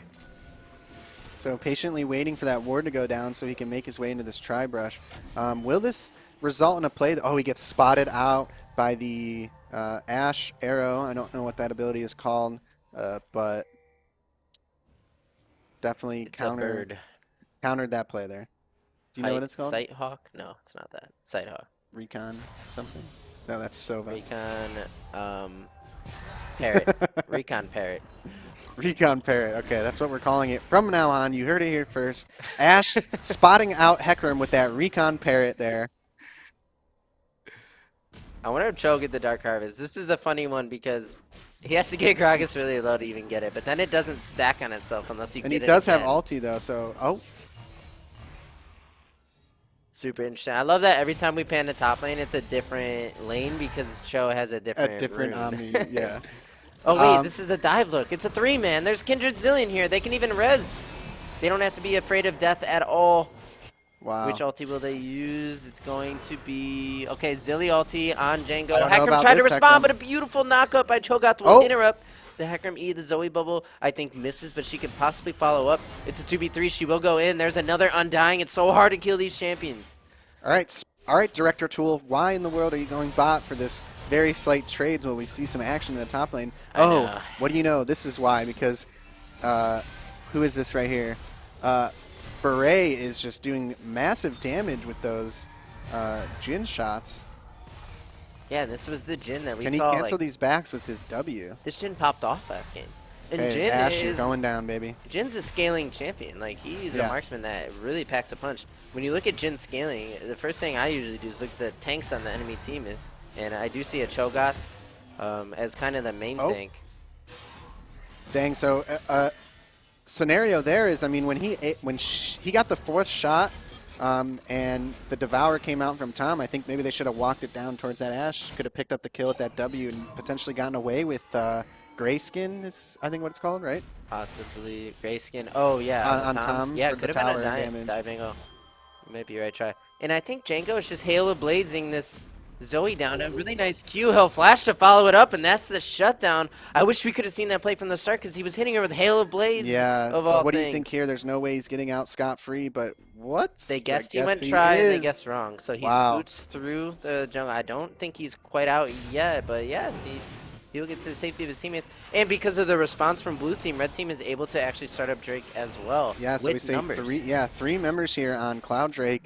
And I think it's going to be free. They shouldn't be able to also get this crab, too, because red team's actually getting everything on the map. A dive top. Cho'Gath gets away alive. They get Drake, and they get crab. So blue wants to punish the greed here because they just took so much. Yeah, but so, you know, with that being said, it seems like this is maybe kind of standard for MAAD City, giving up what they feel is, I will wait 1 second while this play happens because I think maybe a little bit of mispositioning from the red side. I'm assuming they were that deep because they were looking for the Kindred mark, but I'm not sure that they were in this. Bubble will land. No ulti on the Kindred, and Mark Boots will take them down, as well as the Maokai dropping earlier. The Maokai actually blocked the Jhin W that would have killed the Zoe, so saving the Zoe's life there. And the Kindred and Vaytry, I think, was in response to, wait a second, Grogish flash combo, tries to get her on the barrel, but misses. Ash responding with autos, but Zoe, Mark Boots, too much damage, good night. Oh, and it hits the Drowsy, and this is going to be another kill. But the Zilly ulti can come through now. Here comes the res. Maokai is back. These long fights, it's so hard to take down a red member for good. And they're diving. Blue with a possible dive. Here comes the Grayskin you were talking about if he needs it. Mark Boots with another one. That Maokai dying on respawn now. All right, are they going back in for another? Here comes Kindred. So he could flash out. Oh, and bubble it hits. Tag the Zilly there. Dodges the ult. Is she going in? No, she is not. Oh! Zoe styling here. This is what this champion can do when you can't see her and she's in fog of war with all these walls in the jungle. She's extremely dangerous, but here we see that Zillion res going down onto himself. He will flash under turret for safety, but blue persistent with the dive, and it's all about giving Mark Boots time on this Zoe. He needs that Q and R cooldown. If his team can play around that, he's just dinging these members and dropping them about half the time. Yeah. So what I was saying before that play took place was we saw a similar pattern for MAAD City in Game 1 where they gave up a lot of objective control, but as you can see here, they are still up in gold, they are up in kills, only down 1 Drake, and we might see the same thing happen this game, giving away objectives and playing for the late game. As we've seen them so far, they've done it flawlessly in a few of their games. I think we've seen them kind of play the same way in the previous weeks where we thought maybe it wasn't looking too good for them, and they turn the game and take the win as we get into the late game. You know what? I gotta just give it to MAAD City at this point. I think they've surprised me too many times now, and I just am gonna expect this team to come out and just be playing so insanely well. I mean, it's consistency at this point. Yeah. And we see Mark Butts with a really nice Zoe. Oh, and the damage already. He's gonna force the ulti out. He's probably calling teammates, but Kindred around the corner. Oh, he doesn't see the Kindred. Wait, he has Zoe marked. This is huge for the Kindred. She will, of course, flash for that one. The Q auto will do it. That's a shutdown and a mark for the Kindred. That really spices this game up. That's huge here. See phase rush Cho'Gath. Oh, and the Gragas ER combo, but he's probably tanky enough to get out. He looks to respond, but will just push the wave and can take a nice reset if he wants. Action everywhere. We see Common. Are those new skins out yet? Which ones? The one for Cho'Gath. I don't know. Okay. I guess I'll give him a pass, but I was gonna tell him step up your skin. Wow, and he does get it. The tower shot. That's a misplay. That's a misplay by Django. So Kindred comes and dives. Cho'Gath tanks. As Cho'Gath is tanking last turret, Kindred dropped R, but Cho'Gath was not in the R range. He needed to just walk onto his Kindred to go ahead and soak that turret. He's probably kicking himself for that one. Back and forth. This is like a boxing match. Left for right, punch for punch, blow for blow here. Yeah, this is exactly like Jake Paul versus Nate Robinson. This is more like Ryan Garcia. He's a real boxer, ladies and gentlemen. These come boxers, on. Those guys are real boxers. No, stop. Jake and Logan train. I'll give them that. Like, they're not just YouTube celebrities in that sense. Like, they train to box, but they're not Ryan Garcia. If you guys want to watch boxing, I was just watching his highlights last night. I'm like, man crushing over here. If you guys watch them, you would too. A lot of poke going down there in the bot lane onto MAAD City.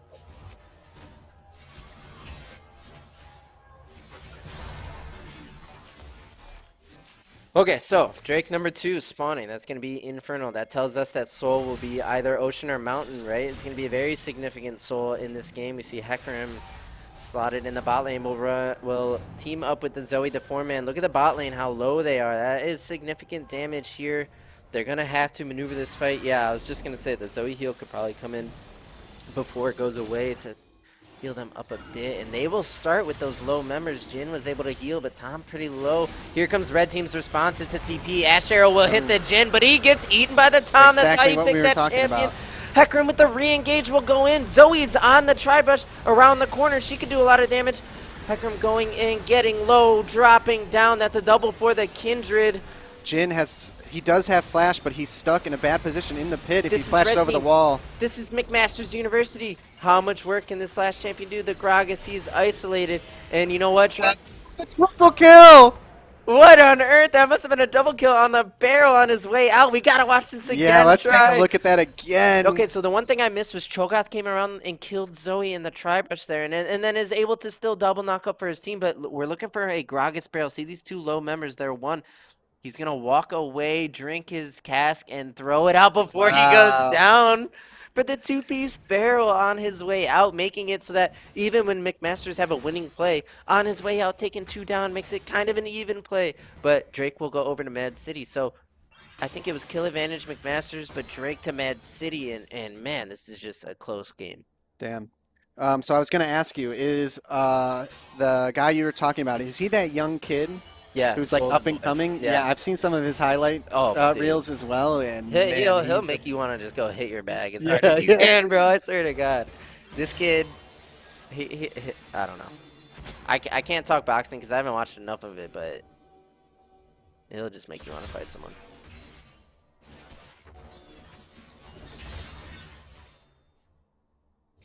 So we do have Ocean Drake up in 3 minutes and 20 seconds.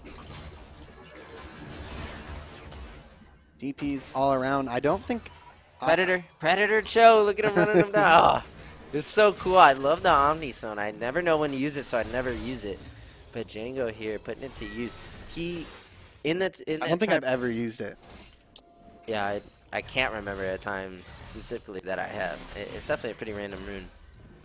But he was able to one-shot the Zoe. I think Zoe might have gone over with an R for some poke, and on her way back, found Cho'Gath with a Q. But wait a second, blue team engaging onto the red team members. There's no undying here, no Kindred ulti, no Zill ulti. It's just a clean 2 for 2 kill. If they chase Maokai, they're going to eat saplings, so they will go ahead and probably call that off, but really nice 2v2 kill from MAAD City. Their bot lane is just on Oh, point. and the one shot from Gragas here. Can they take down this Cho'Gath? I don't know if they can. Here comes Zilean. This is where they can turn it, but wow, was that a beautiful look by Gragas. That Hecker multi will go on to the Zilean, who just gets one shot by the Gragas follow-up, and now Django is forced to flash away. MAAD City dropping bombs with this Gragas here. Wow, let's take a look at that again, because that Gragas play, oh, it was Holy. barely caught it there, but man, that was a one shot if I've ever seen one. Now look and at then, the setup on the Zilean. Watch Zilean. Yeah. He gets feared into death because Gragas is ready. Zilean walking right into him. Bop. There's the Oh combo. my god. That is what I'm talking about for some great League of Legends. They are going to get Herald off of that play, and I think as soon as they take that Herald, it's a good chance to reset, make their way towards bot side, try and get some vision and control around the river. We still have a minute and 30, but, you know, no time is better than the present. They That's do have right, TPs on Gragas as well as Zoe, so I would say if they go for it, this is a good chance for them to take this Drake. There's no TP on Cho'Gath, but they do have the TP on Zilean. Have we seen Zoe swap up her spells with I have not. the spellbook yet? I haven't, but my guess is that she has at least. Here's even a bigger question. As a spectator through the client, That's a good are we question. actually going to see the TP change to another summoner when she switches it? Because I for wanna all say we yes. know, it's switched right now.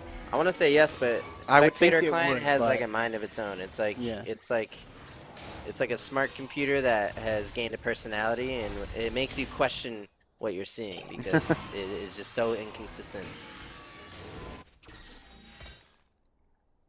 But yeah, try. It's all about this Drake up in 1 minute, and I'd like to point out this Drake is not do or die for either team at all. It's all about the stacking Yeah. for the soul, right? Oh, and we know it's going to be an Ocean Soul. This is really spicy. Both teams want to get there, so it's not worth throwing the game to contest. But I think both teams want enough to where it's going to go down. So we see Herald drop mid. This is going to be a tempo play here for Blue, but they have to face check Django, who has pressed the attack. Kindred has Zoe marked. That could tell us that's the team's target. That Cho'Gath is looking huge right now. Oh, yeah, chunky boy. We see Maokai will go in. His ulti will get multi-members. Kindred will open up on Tom Kench, who's able to walk away, but the pressure back forces the Kindred ultimate. Watch the Gragas here. He will belly slam onto the member on the top side of the fight. It's a messy one. Multiple members dropping. Maokai and Hecarim go down. That's going to be a 1-for-1 so far. We have a 4v4. Continuing Cho'Gath eating everything. He is a brick wall. You cannot get into the river here. Blue team having to reassess their options and look for a different angle. They don't have the Hecarim, so they might look to trade away from Drake. There's no... Oh, wait! There's a smite on the Zoe! Watch this. He's going to go over the wall and look for the smite steal. This would be pretty insane. He goes in and he gets it! The smite steal by Zoe and Blue team looking And they no longer have Zilly ult or Kindred ult. This is going to go over to MAAD City, guaranteed. And on top of it, a Wow. double kill. Mark Boots! Mark Boots looking for the triple kill here. Can he get it? Zoning bubble. Oh. You will land, and that might be it for Zilly. Mark Boots I may have here. been too late on the replay, but so we did miss the steal, but we are going to catch the double kill. There's one. She's landing everything. Boom, there's taking two, and he tries to thumbs. chase down the Zillion here, but does not get him. This Zoe is crazy. Yeah, Mark right Boots now 7-3, looking pretty dominant here on this Zoe. I think he's going to be putting a lot of damage out after this back. now. Most definitely. He has a Medjay If I remember here. the... Oh, I don't have the right keyboard. I What was does going to that say if I say? remembered the hotkeys, I could check the gold, but I don't actually remember what button it is. You have, like, Hawk Vision, don't you? How many stacks does that Medjay's have? 10. Yeah. Okay. That's pretty scary. Yes, I do have Hawk Vision if nobody knew. I am like a superhero. They call me Hawk Lad. Hawk Lad. There's Shut already up, a Hawk Hawk Lad. Man, maybe. I don't know. Shut up, Hawkman. Alright, we got a burner here. They This call is me a Binocular mid-game. Boy. So, for the first time, I think we can talk about a significant mid-game gold lead because the goal was so close last game, but now it's MAAD City out with about a 6K lead here on the champions like Gragas, Zoe, and Jin, just the champions you want. The Hecarim is not popping off, but he's curving into the game just fine. We'll get stunned up by the Zillion. I think Kindred is actually going to outscale Hecarim this game. Try a rare sight Yeah, Hecarim falling a little bit behind as far as like pressure goes, I guess, is what I'm kind of getting at. Kindred catching up in farm, because Hecarim did have the quite a bit of farm lead early, but now Kindred's starting to catch up. I don't know how many stacks Kindred has right now, but I would assume a few. I know he got one off of a few kills early, but To me, this looks like it's a tough game for a champion that needs to commit their body alone. And Hecarim's dive partner here is going to be Gragas. Gragas makes really crafty plays by himself, but Hecarim usually likes to go in with multiple teammates supporting him, or some... I think we're going to... Okay, the ulti comes down, but does he... Is that enough? If that hits, okay, the belly slam away. If it hits, he could have maybe gotten a phase rush look for the walk down here. Basically, but my point about Hecarim is it's a really hard comp, in my opinion, for him to fight into. So I think he's actually going to fall off of a cliff here and just be their smite agent, in my opinion. Okay. I see that. I see that. It just... Does a lot of that difficulty come from the fact that, like, once he gets in, he can't really, like, take down anybody instantly with the ultis and stuff, and now he has nothing. His entire kit revolves off of his E and his ultimate. Yep. And once those are burned, if you don't get a kill, what do you do? Yeah, he is like what they want him to charge in, and Hecarim as a champion usually wants to charge in. So when you can't do what you want to do, it just looks like a tough game, and it is because of the Undying plus CC, and he's just not tanky enough to bear the brunt of, you know, his target being rezzed, and then he'll just die. He has to play with his team. Play where they have control, maybe look to pair up with Gragas and make so big of a smack that there's no response. Other than that, if he's smiting neutrals, then he's doing his job. But if he's not, then Zoe might, which is hilarious. Which she did. What a clever take there. She got the ulti with a Q burst and the smite, taking it away. Next Drake is up in 1 minute and 10 seconds. So now I would like to make the point that if you're McMasters, you don't need to contest this Drake. It's just third for MAAD City, so yes, it's point, which is very scary. Most teams will contest on enemy's third, but we see just Zoe will open up the Zoe and mid-range, and Burai will sneak up just second.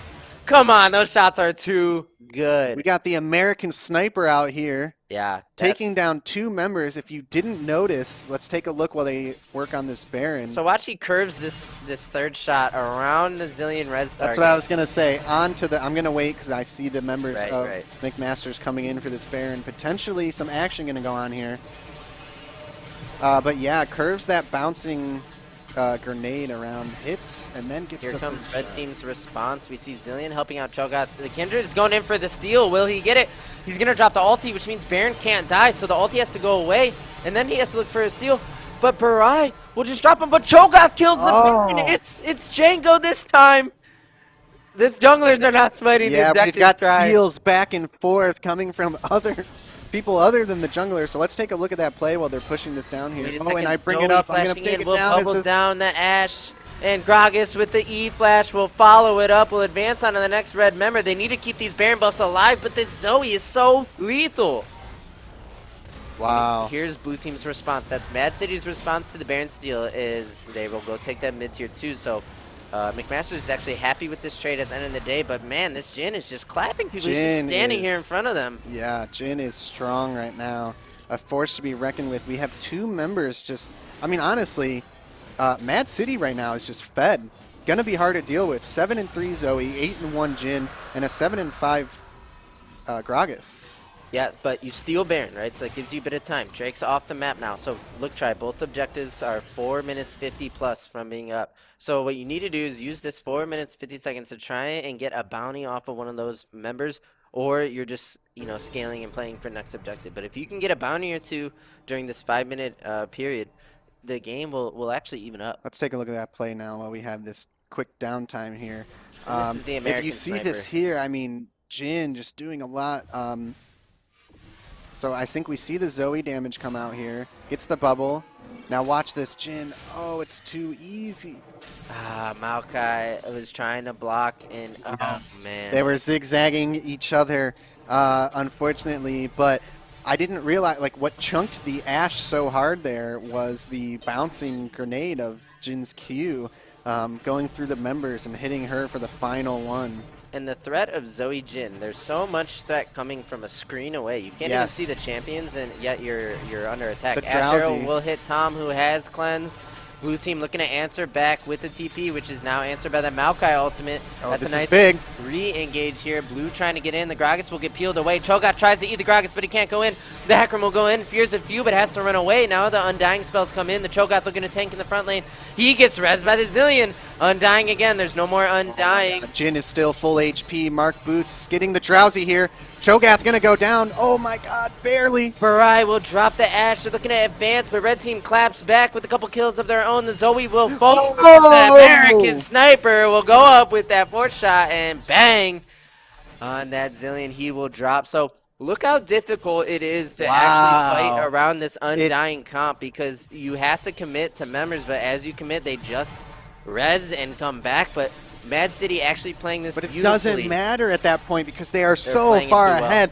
Jin just staying so safely in the back line, moves up after the fight is almost over, just taking down 2 more members. And this might be the end. We have... No, okay, they're not going to be able to end here, I don't think. Ash is respawning. So Ash is coming up, and so is this could be a Maokai. chase. This could be a chase here because we see Ash Here Arrow comes the Ash ult. go. Missing everybody just by a sliver. Yeah, if that Ash Arrow hits, there could be a pursuit. And now we see with that front-to-back situation, it just looks like the Jin and Zoe put out more damage than the Kindred, Zillion, Ash, right? There's no backline threat from the comp of McMasters. So they have to fight front-to-back. They have to rely on how tanky their Cho is, and they have to put out damage with the Kindred and the Ash, but the damage isn't there compared to the Zoe Jin. So you made a good point. They're just too fed, and now the gold lead Let's take a look at this play here as they push in. I mean, how far are they going with this? Before I bring this up, let's give them their chance here. Oh my god. Damage. This could be a blue angle in. We see Django going in super deep for the Gragas and will get him to the Zillion, but the Sniper gets the Ash and they trade back the Cho'Gath. Now Hecarim advancing in. Can he get the kill? He will kill Zillion because Zillion ulted Maokai. I don't know why, but I don't think it mattered. I think red team is just dead again. And that is going to be the game-winning play. There is no way they are not ending right here. Wow, what a game here from Mad City, displaying absolute dominance in this game. We have 12-1 Jin, 8-4 Zoe. Like, these carries on Mad City just absolutely demolished this game. Try the highlights of this game. This is going to be a long one. If you're cutting this up later, I feel for you because this game is riddled with highlights. We had the Zoe Smite steal. We had the Cho'Gath Devour steal. But at the end of the day, it was Mad City's team fighting poise that was just too good. You're going against Zillion and Kindred Ultimate. You would think if you're not coordinated, you're going to overcommit on one of these targets and get punished, but they never did. Yeah, that's going to be game 1 of week 2, going over to Mad City. So, Mad City moving on, if I'm not mistaken, 2-0, taking the lead in our standings for the League Saturday Series Season 2. Wow. And Mad City is emerging to me. To me, Mad City is emerging as a contender in this entire league. 100%. After that performance. Yes, what I've seen from Mad City so far has been mind-boggling. I did not expect to see such high level of gameplay come from these teams against other teams that are such a high level. Yeah, like we said before, Season 1, there was such a large skill discrepancy that we did see teams dominating games like this, but we ran qualifiers. All of these teams had to earn their spot here unless they were top 4 last season. And now we're at this point where the teams that we've seen come and perform are up against each other, and Mad City just displaying an awesome game too there. Yeah, and there's 2 types of teams. There's the university teams that are well organized and well practiced and high elo, and of course we welcome them in our league. But this season around, we also open our league to the open qualifiers that you're talking about, just Battlefight tournaments where teams from all around the nation any team who can win that qualifier can get into the league. And what do you know? We come across MAAD City. These guys are These just guys are a bunch of mad lads. they are just mad lads, and they play so well.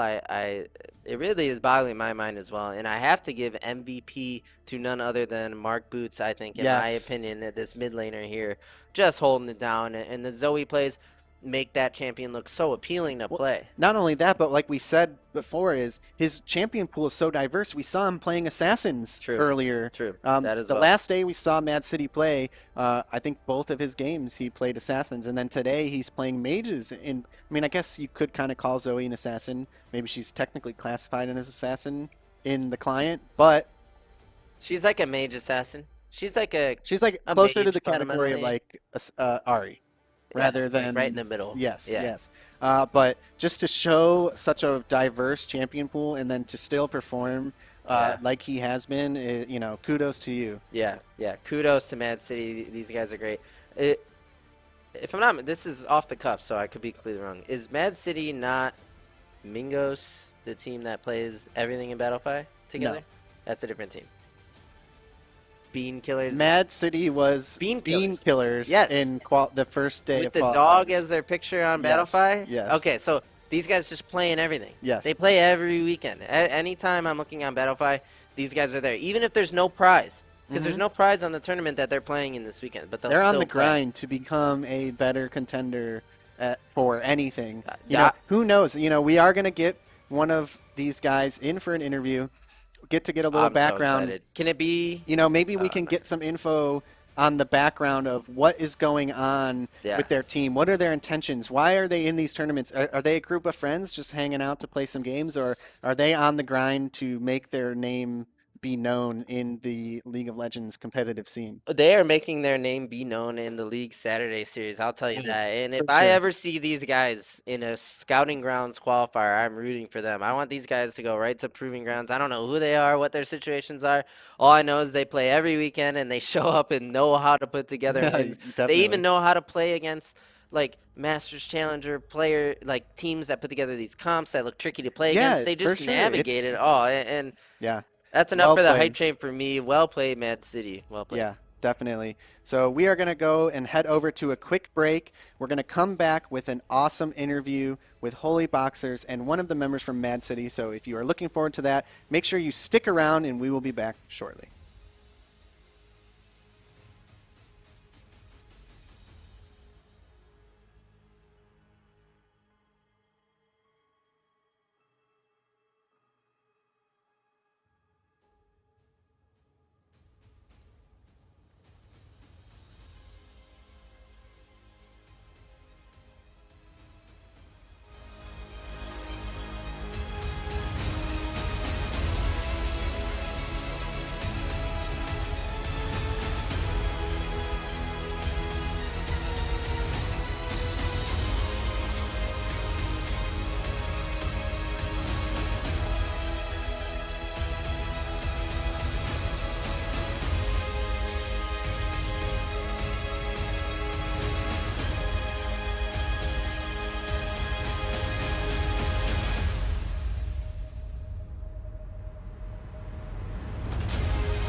Side lane doesn't have to be in the middle of the map. Yeah, really close farm for these two mages in the mid lane. So, well, I mean, now that I'm looking at it, it's damn even for everybody except for top lane. So we're looking at pretty much the majority of this gold gap coming from strictly the top lane, which realistically is not too bad for Kent State. So we're seeing that they're down 3k gold, but they are matched in Dragons. They're up 2 kills, and that gold discrepancy is really only in the top lane. Here comes Ori with the level 11 Shockwave onto Kenny. Not enough to pursue past his phase rush. I believe he procced it and ran away. Otherwise, he would have been dead. So close calls here. I think the Ori at level 11 is a lot stronger. She spikes pretty hard just from that Shockwave level. Yeah, I think he's really trying to just avoid confrontation with anybody he can as he just tries to scale. And another thing is McMaster is up 2 turrets to 0. So their Goldie coming in with these turrets, they have top tier 1 down, they have mid tier 1 down as well. So with those 2 turrets opening up the map, should be, look at these 3 Alawi tentacles here, tough to play around. The delivery man looking to 1v1 the MF. She will have, oh, I'm sorry, that's an Orianna that will have to flash away.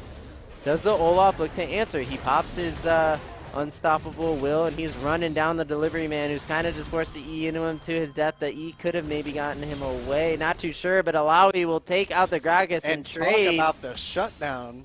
Yeah, you will take that all day if you're Gragas, but maybe still worth again for Alawi. I like those kills when they're that far up. When they're that far up, when you have minions push to tier 2 and die, you don't lose any minions on the way bouncing back. It's going to build up and stack towards you. It's going to eat the enemy's minions on the way. I just feel like she doesn't really get that much out of killing him, and she gave up, you know, bounty gold as well as some of the pressure that she was applying to them in the top lane. Like during that scenario, like, you know, she's so far ahead that, like, why not suffocate him as much? Like, all she needs to do at this point is CS, harass him off waves, and not let him get, like, let him get as little as she can allow.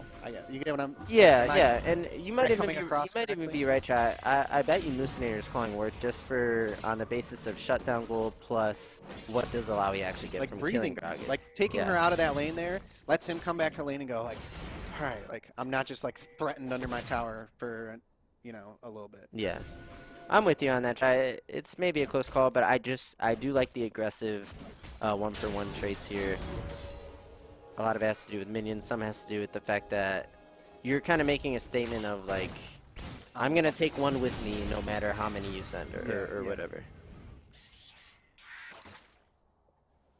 And we have ourselves a game. It is fairly close. McMaster's University still ahead in goal, but only about 3K. That is fairly significant at this stage in the game. They'll have to look to convert on this goal lead, but we see a flash coming in from the Rise into the headbutt pulled from Ali into the Rise stun, and that's ConnorX with another kill, and now we see a 2v1, but Blue TP, wait a second, where did they go? Oh, the Rise they poured it out. Can Alawi win this? Needs to land an E or a big ult. Do you have ulti? Yeah, she does. Holding it. There's the Gourd Drinker. There's the E. There's the ulti. Delivery man in a tricky situation. MF ulti over the top. This looks like a red win as Olaf will come in for the double kill. Musinator forced to just retreat as he is pretty weak. Oh, Seiko running under turret. He can tank for a minute. Thank God. For a red team, that looked like an overdie, but red with full control. The Alawi getting value, TPing into multi-members as her team fleets away. So actually only a 2-for-1 there, so not too bad. It looked like that was going to be really, really bad for blue side, but they did, you know, they were able to get away from that and only lose 2 members, so it's not too bad, but they're going to lose Tower and Ocean Drake. And this third Drake is pretty important because they're on soul point, I guess, right? Drake number 2. It's all about the clock that's ticking, that is Ocean Soul. Because, you know, if either team gets that, it's just a massive advantage. You can kind of wipe away that gold lead or vice versa. Soul on that Alawi is going to look low.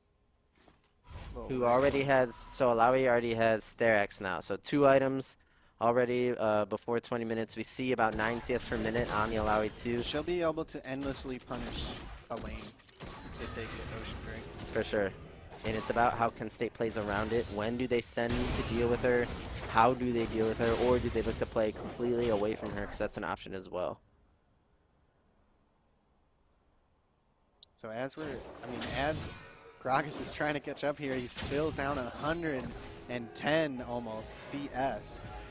Yeah, that's pretty crazy. Flame Horizon 320. I gotta say now, I mean, it's easy to say in hindsight, especially after seeing the results, that the matchup is Alawi favored. Alawi just really great into any melee champions. There's no way Gragas would ever burst her out of lane, right? It's just really tough, so I don't blame Musinator that much, but it's possibly the case that he could have minimized a bit better in I was thinking he did a good job of minimizing what he could. 2 and 2. Leona with the E guarantees the Q, guarantees the R, and Delivery Man is gone just by being tagged up by that Leona E. That champion is outrageous. It's a free kill. Do they look to Baron? It's 20 minutes try. You know, in our flex games, when we get one kill at 20 minutes and I call Baron, it always ends up in a throw. We'll have to see how this team pulls it off. It at 25. Classic.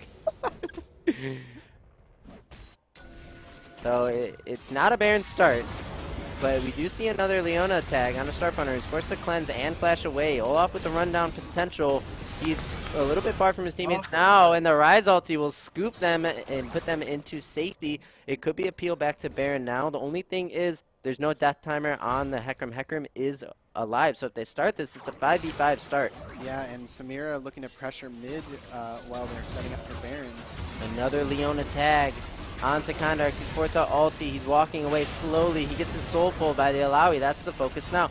Tentacles are going to go into the blue jungle, and a big shockwave will hit multi-members. Kenny's looking like he's in a tricky situation. Venerated on the Orianna will pick that one up.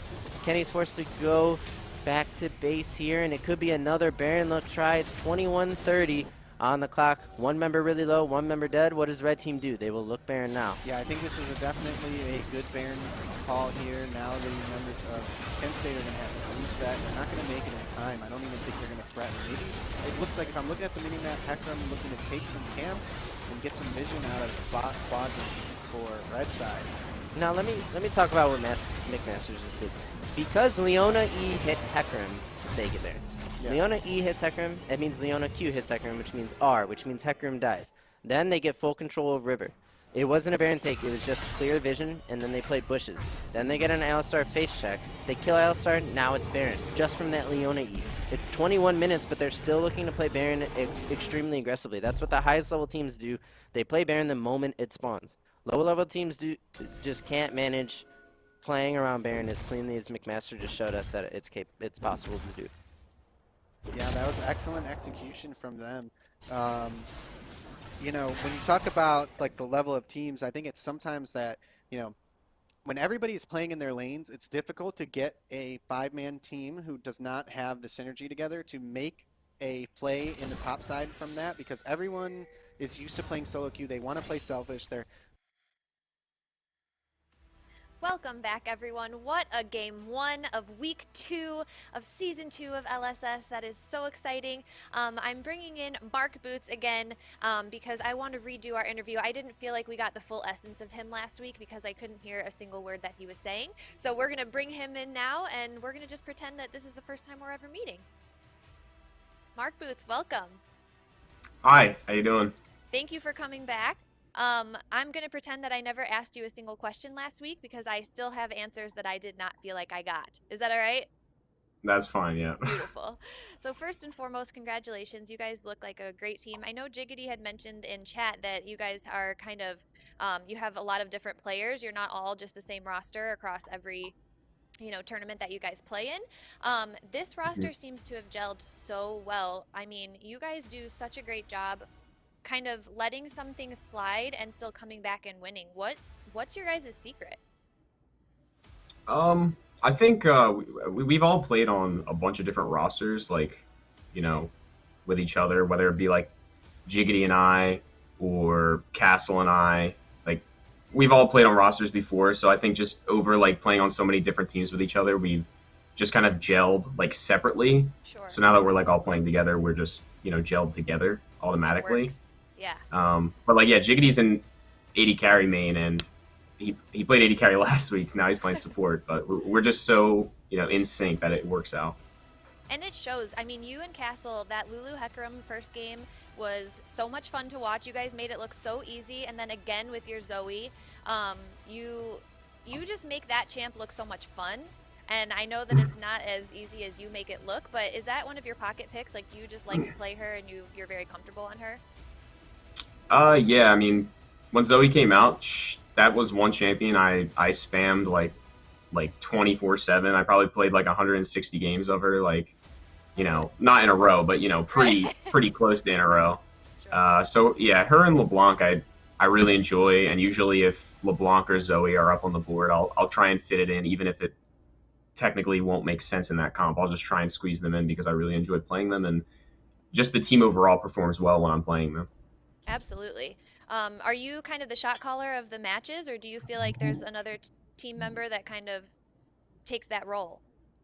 No, I'm definitely not at all the shot caller. I'm just a minion, you know. I listen to my team. Like I'll look for little skirmishes here and there with Castle or you know whoever the support is at the time, but I won't instinctively be the one making the calls. Like for okay, we're gonna push out lanes and go Baron here. That's gonna be usually maybe Jiggity or Castle. I'd say those two kind of do that together. I'm just yeah like looking for the small skirmishes with them pretty much.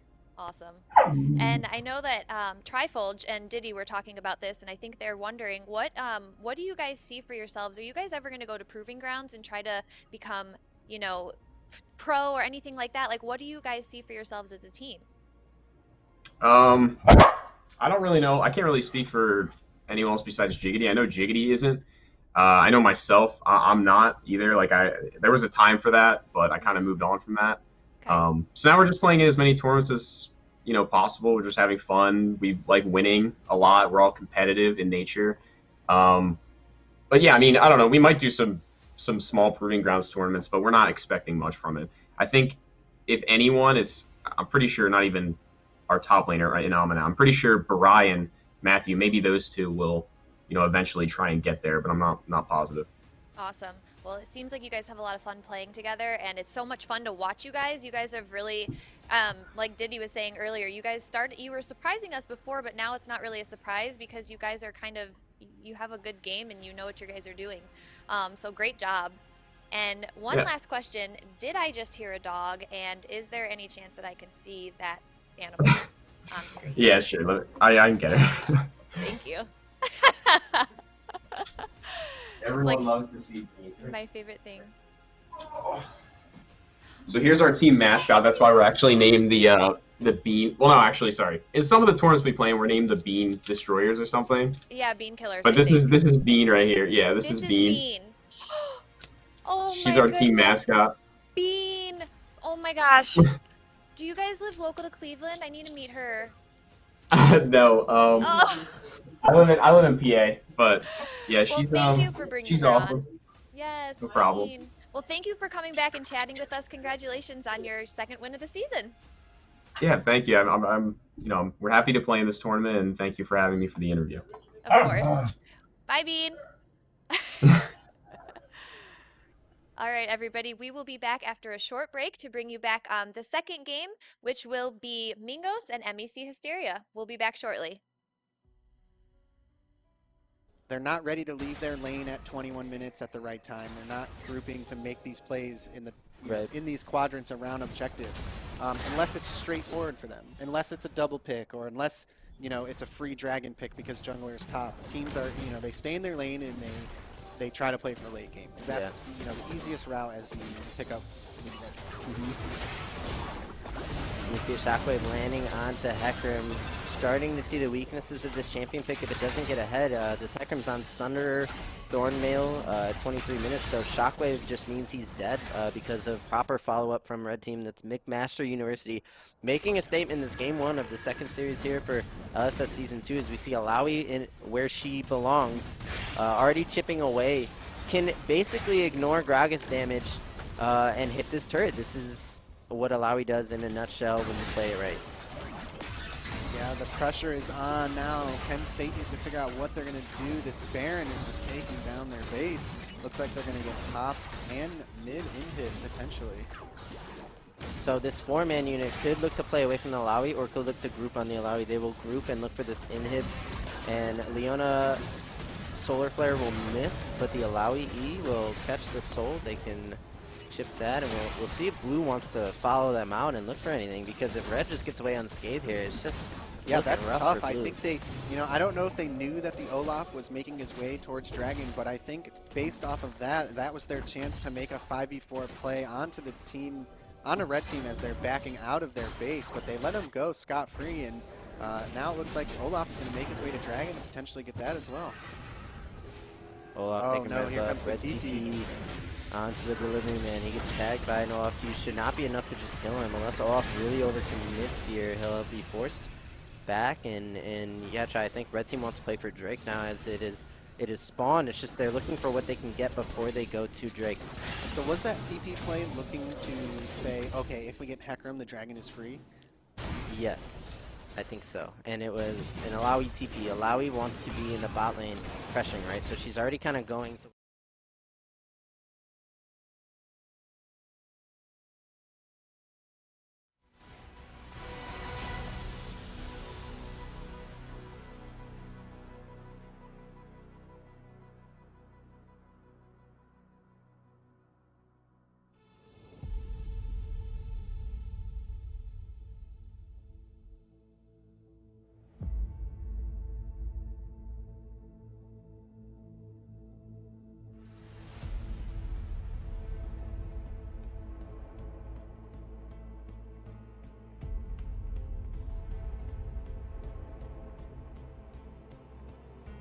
where she needs to be.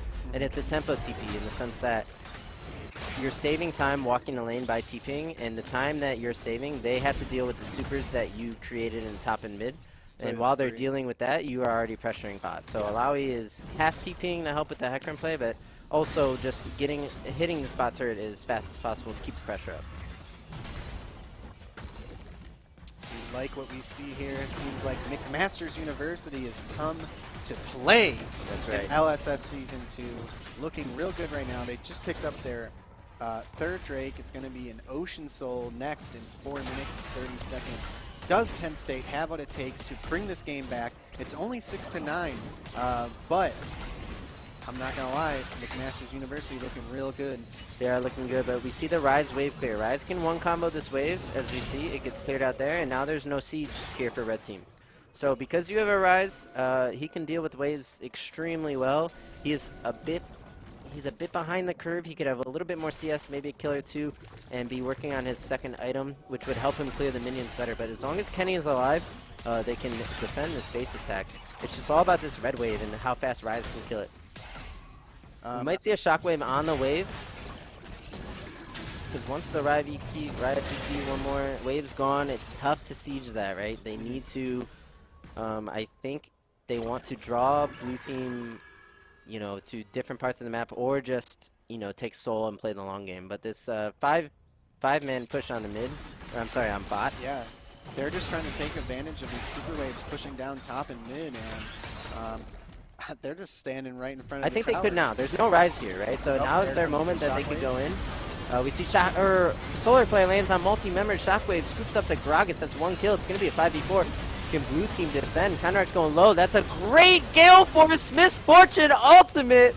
Putting it on a show for us to see. That is how it is done. Try, have you ever seen that? I have not seen that. I don't think I've seen Misfortune with Gale Force, but it seems like Gale Force we've seen in both games now on ADCs that I don't generally think take Gale Force. Well, with Misfortune, if you Gale Force an R immediately, it will start the R behind where you Gale Force to, and then, like, it will spread more. Like, the R channel is behind you, so since you're further, it will, like, it cones more. I don't know exactly why. So, but like, then what's the point of Gale Forcing forward? To spread it more. Like, your cone is like this when you R, but if you Gale Force R, it goes like this. Like, What? if we could see it again Yeah, somehow, we we can rewind it. can rewind it. I mean, that would be maybe worry about stuff. Okay. But I'm so.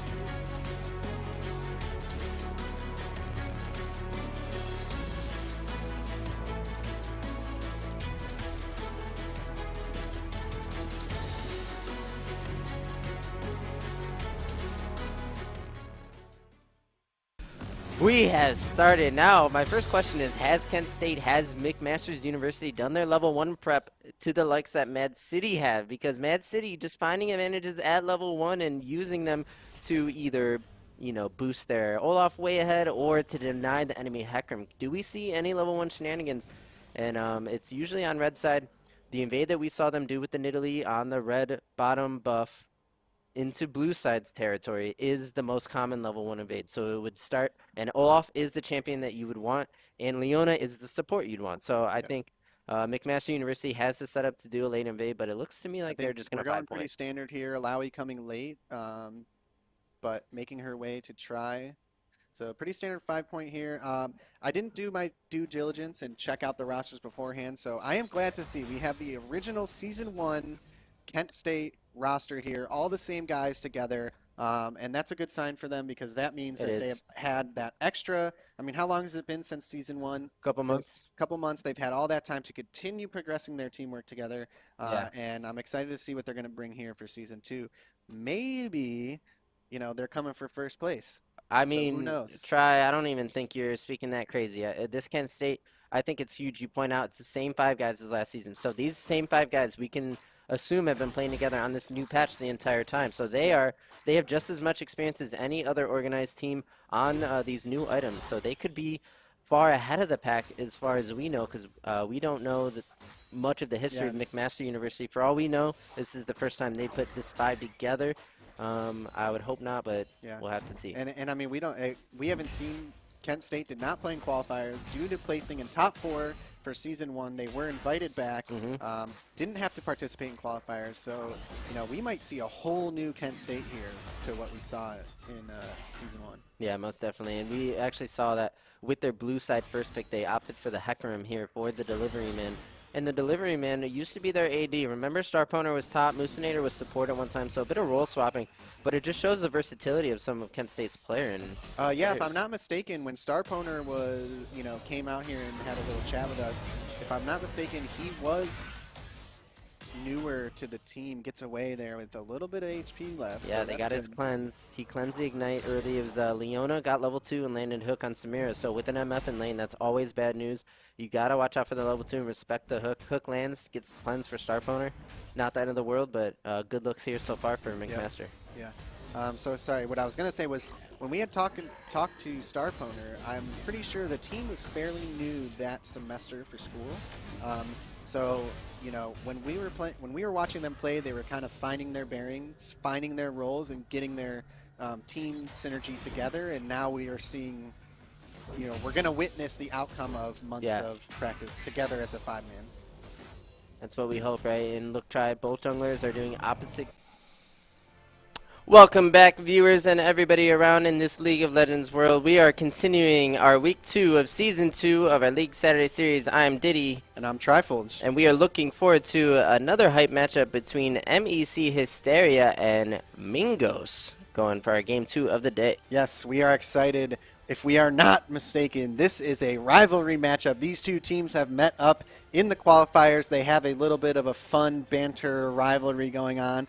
And, we do like to see that as long as everything stays civil. We do like to see that kind of fun, banter brought into the game. That's right, Chai. Adds value for us, for the other spectators, and I'm sure they're having a good time while doing it as well.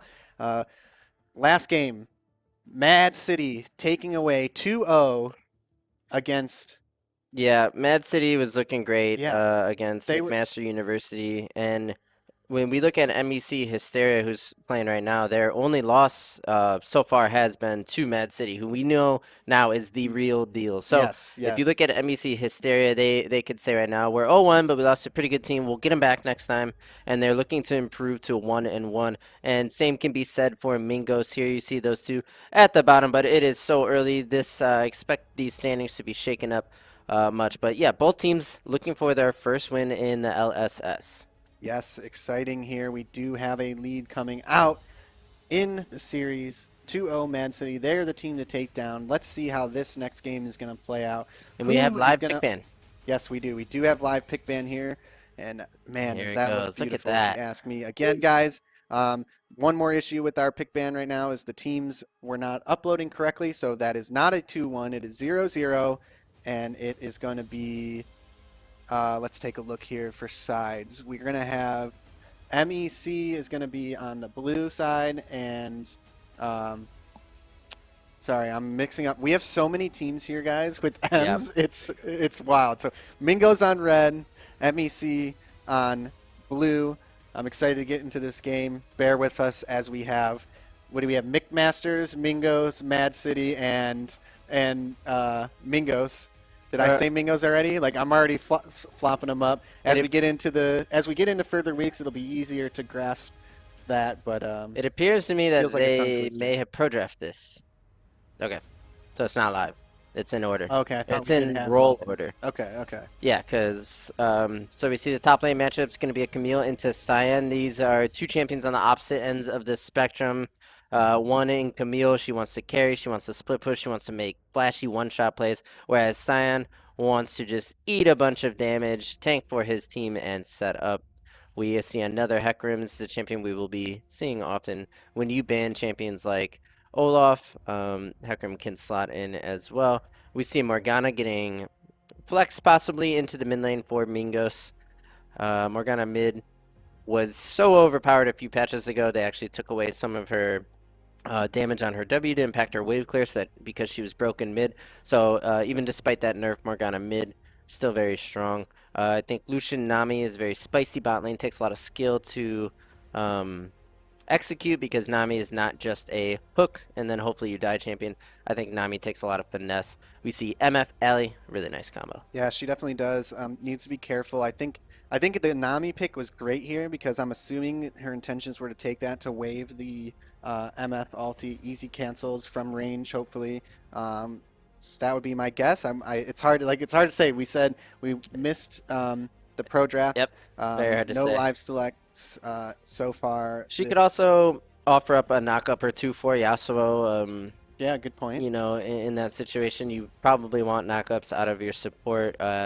Top jungle also have knock-ups for Yasuo. So the real question is, what comp do you like better here?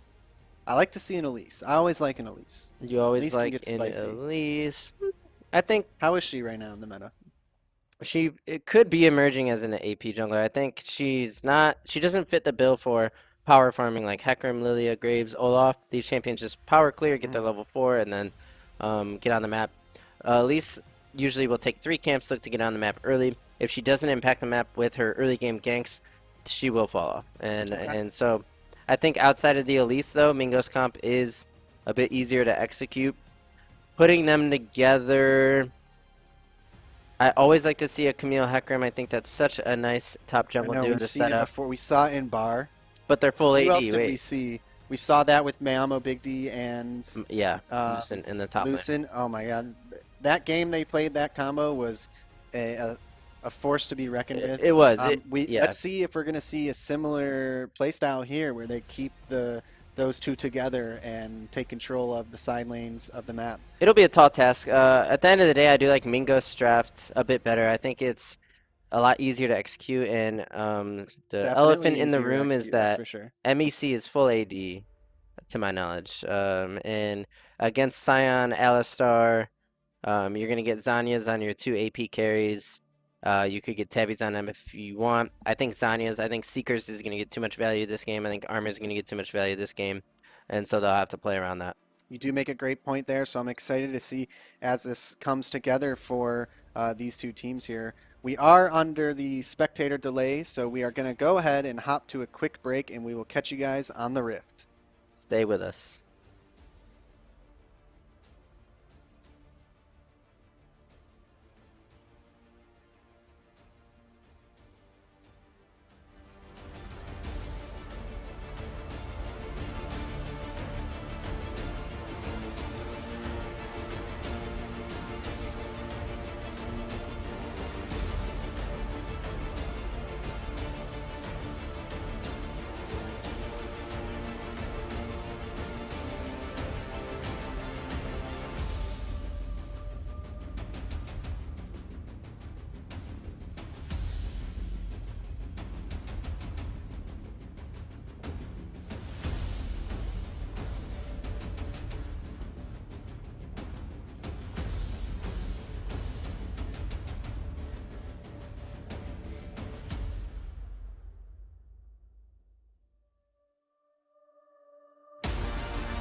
Welcome back, everyone. We have loaded onto the Rift, and it's already time for some action as we see a 4-man, 5-man like to see. advance, and Binding lands. Rip.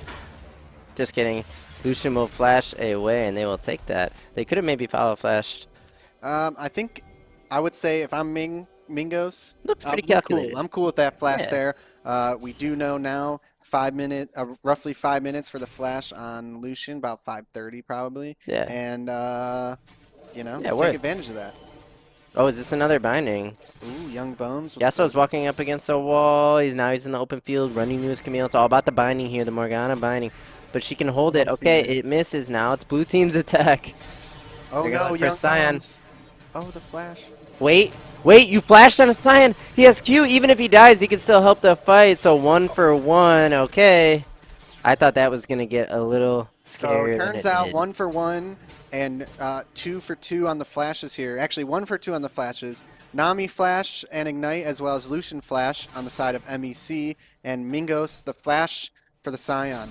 So starting off this game already, a little bit of a fiesta. Oh, yeah, baby. Run it down mid. That's what I like to see. It was an ARAM at 1 minute exactly. Also, I can point out the dead Sion gave Morgana a push here by beating up her minions before he passed away.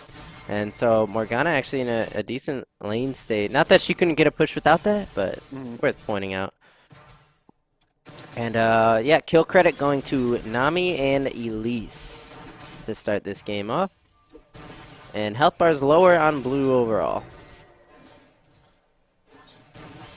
So we see the lanes play out. Wait a second, let's take a look at the junglers. Both are pathing bot to top. Hecarim with a skip Krugs clear. I think this is to keep up with the pace of Elise, and Elise is skipping Wolves, which is her most predictable path. So Hecarim, you know, bypassing his Krugs so that he could be on the top side of the map for Crab, but I would give advantage to Elise at the level 3 mark. Her kit is just too good. As both junglers are clearing their top buffs, it's going to be a look at the Scuttle Crab. We'll have to see which lanes can get pushed. Yasuo working on his, but we'll take a tower shot. I like to see Zip the Zap on the Yasuo. He's going to be doing a lot of zipping and a lot of zapping. You will be. Try it. It's a great point. There's nothing you can do other than zip and zap around on that champion. And we see Elise with the early top gank. This should be something Camille was aware of. She's going to hold on to Cocoon for now. Oh.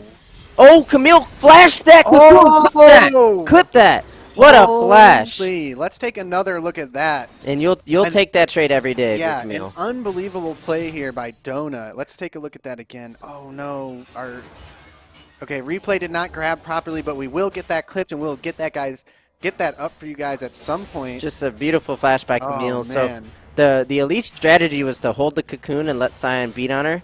But then when Camille actually used her E for damage back, that forces the Cocoon, which Elise could flash over, continue Fantastic outplay her there. play, yeah. That looked like a free kill for Mingos, and Donut turning it around for a 1-1. Yeah, and this is going to be a... Oh my goodness. Nami maybe could have autoed that alley one more time. I think she thought Ignite would do it. Oh, close Nami to needs a to be 2v2 kill. Or I mean, Alistar needs to be careful here. No mana on the Misfortune. And He's the got to wave. watch out for those Lucian Qs. So- Lucian's looking for one. Yeah, this is very volatile here. There goes the Lucian Oh. engage, but the Alistar is actually there with the aftershock. Oh, He's man. too tanky, and again, he's one auto away. This is a wild start to this game. Yeah, very, very contentious man. bot lane Navi so far. greeting. You're greeting. Here comes the Elise gank, and she will flash in to secure that Cocoon and pick up Skeggy here. So Suki on the Elise. Getting off to a great start with 3 kills already, and rushes Sork Shoes. Hey, what I tell you about that Elise, I love to see him. I Saw think it. he's a fun, intricate character. Oh, yeah. And I like seeing some high-level Elise gameplay.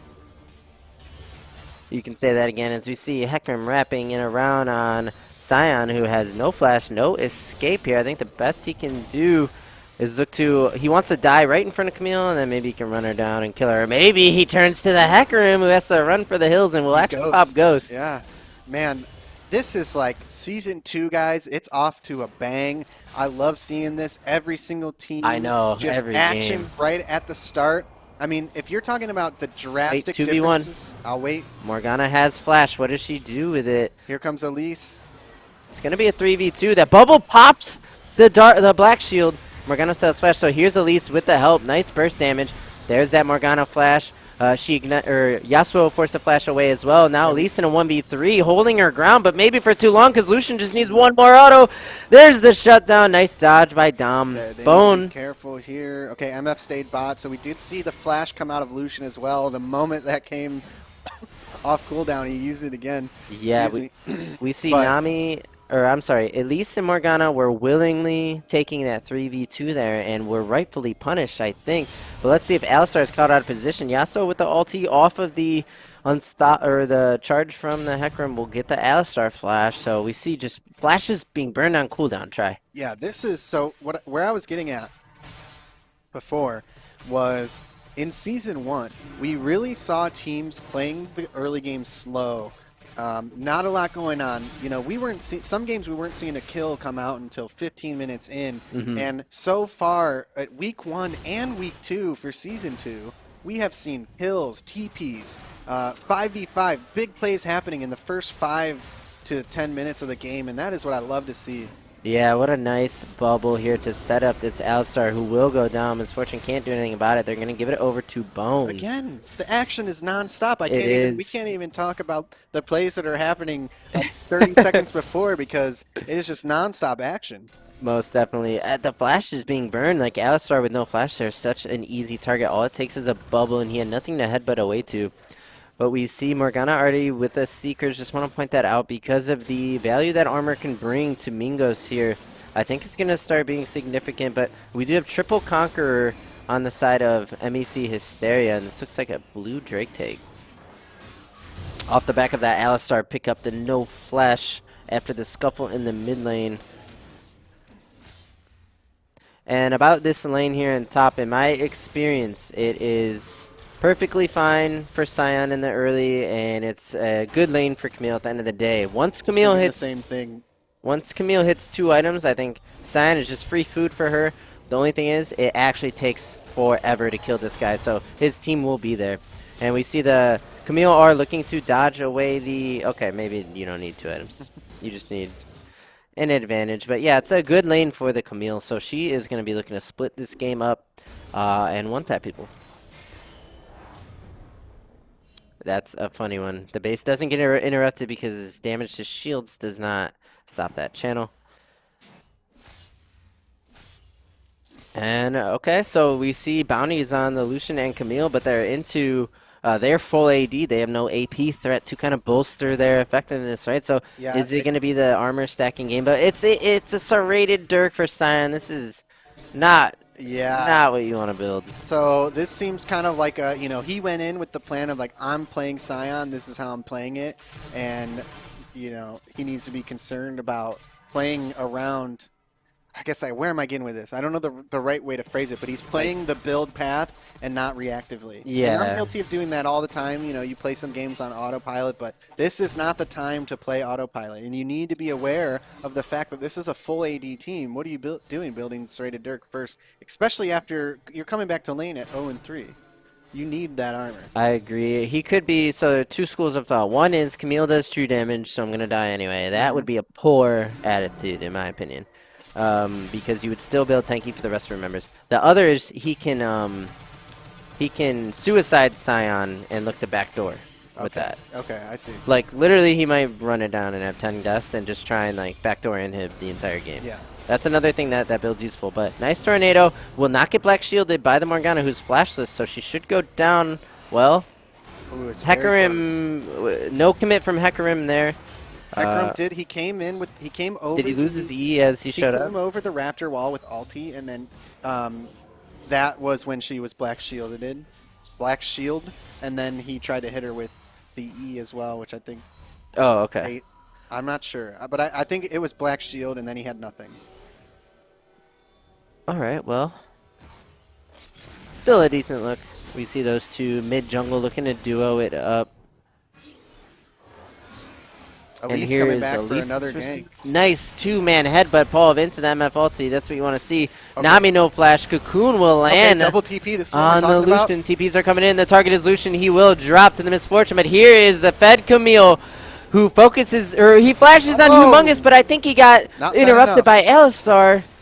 Yeah, not humongous enough there. Or, I'm sorry. I need to say that when he dies, but anyway, great gank by Elise. Good response look by Camille, but it was actually matched, and then when she flashed, the Alistar, I think, pulverized her so quickly that she could not even get a single auto off, and then will drop. And that is the risk you take when you lock them. Pulverize into the Scion charged up Q over the wall. Can't move. So it was both top laners that come, right? Okay, that came. All right. Now we see blue team's answer as red team was looking to maybe reset, but it's Anami walking into Elise. That's what it's going to look like every time. Hecarim forced to flash away, but stunned up again. Now pulverized again. Was that another cocoon? Like, was that 2 cocoons in 8 seconds? I missed it, but here's Lucian. And there's another nice one. Flashy, nice flash. Bye. He can advance here and look for more. Doesn't have vision in the brush, but they ward it. He will E in, and now he's not humongous enough. Beautiful play and great footwork by Lucian there. So, passing the kills back and forth here for Mingos and Mech. We're at 9 and 7 again. Gold, only about 2K difference. It's neck and neck every single game It is. in Season 2 Yeah. of LSS. It is unbelievable. Let's go. That's just great. I mean, it is great. It's already so back and forth between these teams. And we know they have this rivalry And there's here. more action here. Cyan forced to flash away because They need to watch out for this Morgana binding. He does have the wind wall. Morgana will E herself, flash ulti in. That will more than secure the Camille as Elisa arrived And as well. Suki picking up another, at least 6 and 3 now with her first item finished. He has more kills than Suki's in his name at this point. Wow. I've never heard anything more true. Yeah, no, it is. No, but we see, so what I'd like to point out, this Camille, I think, got her lead, got her Triforce. You want to press your lead as Camille, but it's such a high-risk, high-reward champion. Yes, you can one-shot people, you can isolate them, but you're so You squishy. need to be careful in that scenario where it ended up being 3 members. You didn't have eyes on all the members, otherwise he's probably not taking that play there. Right. So it's just a misstep going in for a play without all of the information and going in based practically 1v3. Yasuo is kind of out on the back. He saw the Morgana. Seemed like he knew Morgana was coming. Yeah, maybe, yeah. Stayed clear of her ultimate, and it left Camille in a position where she had no choices. She was just dead. And you have to be considerate of the fact that if you E at a champion and they flash it, you still are going to fly that double range. Camille's E is double range or something like that when it's towards the champion. If they flash it, you need to consider where you might end up and maybe have a backup plan. But we see Camille dropping. Okay, that's but some tech I did not know. That is some tech. And Cyan knows that for sure, and when he flashes that, he will call to kill the Camille. So here comes Elise again for another gank. The Elise is just all over the map right now. Yeah, and this is what you do on Elise. You need to be hyper proactive. We see she has a Night Harvester. This is possibly her strongest point in the entire game. I'd give it to level 9 Elise with a Night Harvester. Probably can't get much stronger until maybe the completion of Zanya's will give her more options. But in terms of her burst damage, this is where she shines. 6 frags already. This is what you do on this champion. Very nice to see. But another thing worth pointing out, Yasuo is farming about 10 a minute here. As we see Nami wave. That is honestly the first time I've taken a look at our farm in this game, and we are seeing Yasuo doing Yasuo things. And if he keeps it up, he will be strong as we get into this mid game. He'll be insanely strong. The only thing is how much armor is he going to have to cut through? So far, it looks like not that much. That's a pretty damn big Herald there, getting the remainder of mid tower and also getting another hit off in tier 2. Well, let's see. Are they going to greed for this red? There's 2 blue members in here. There's 3 red members looking to suss out their red. They don't want to give this up. But is it going to be the fight? There's the knockup for the Yasuo, and the Camille ulti will come in. That is a dead Morgana. I think they need to take it and leave it right here. So they did get the red buff as well as a kill. And Is this going to be a response play from red? They have numbers advantage in the mid lane now. Zip and Zap is zipping and zapping away. There's the wind ball. A couple tornadoes hit. I know he wanted to take that. Here comes Hecarim, is he going to get the kill on this MF right here? I don't know if it's worth... MF has both sums, but still drops a Hecarim, who will end up dying for that, so Yeah, it's a 1-for-1. I'm not so sure about that. Is that a worthwhile play, 1-for-1 onto the Hecarim for the MF?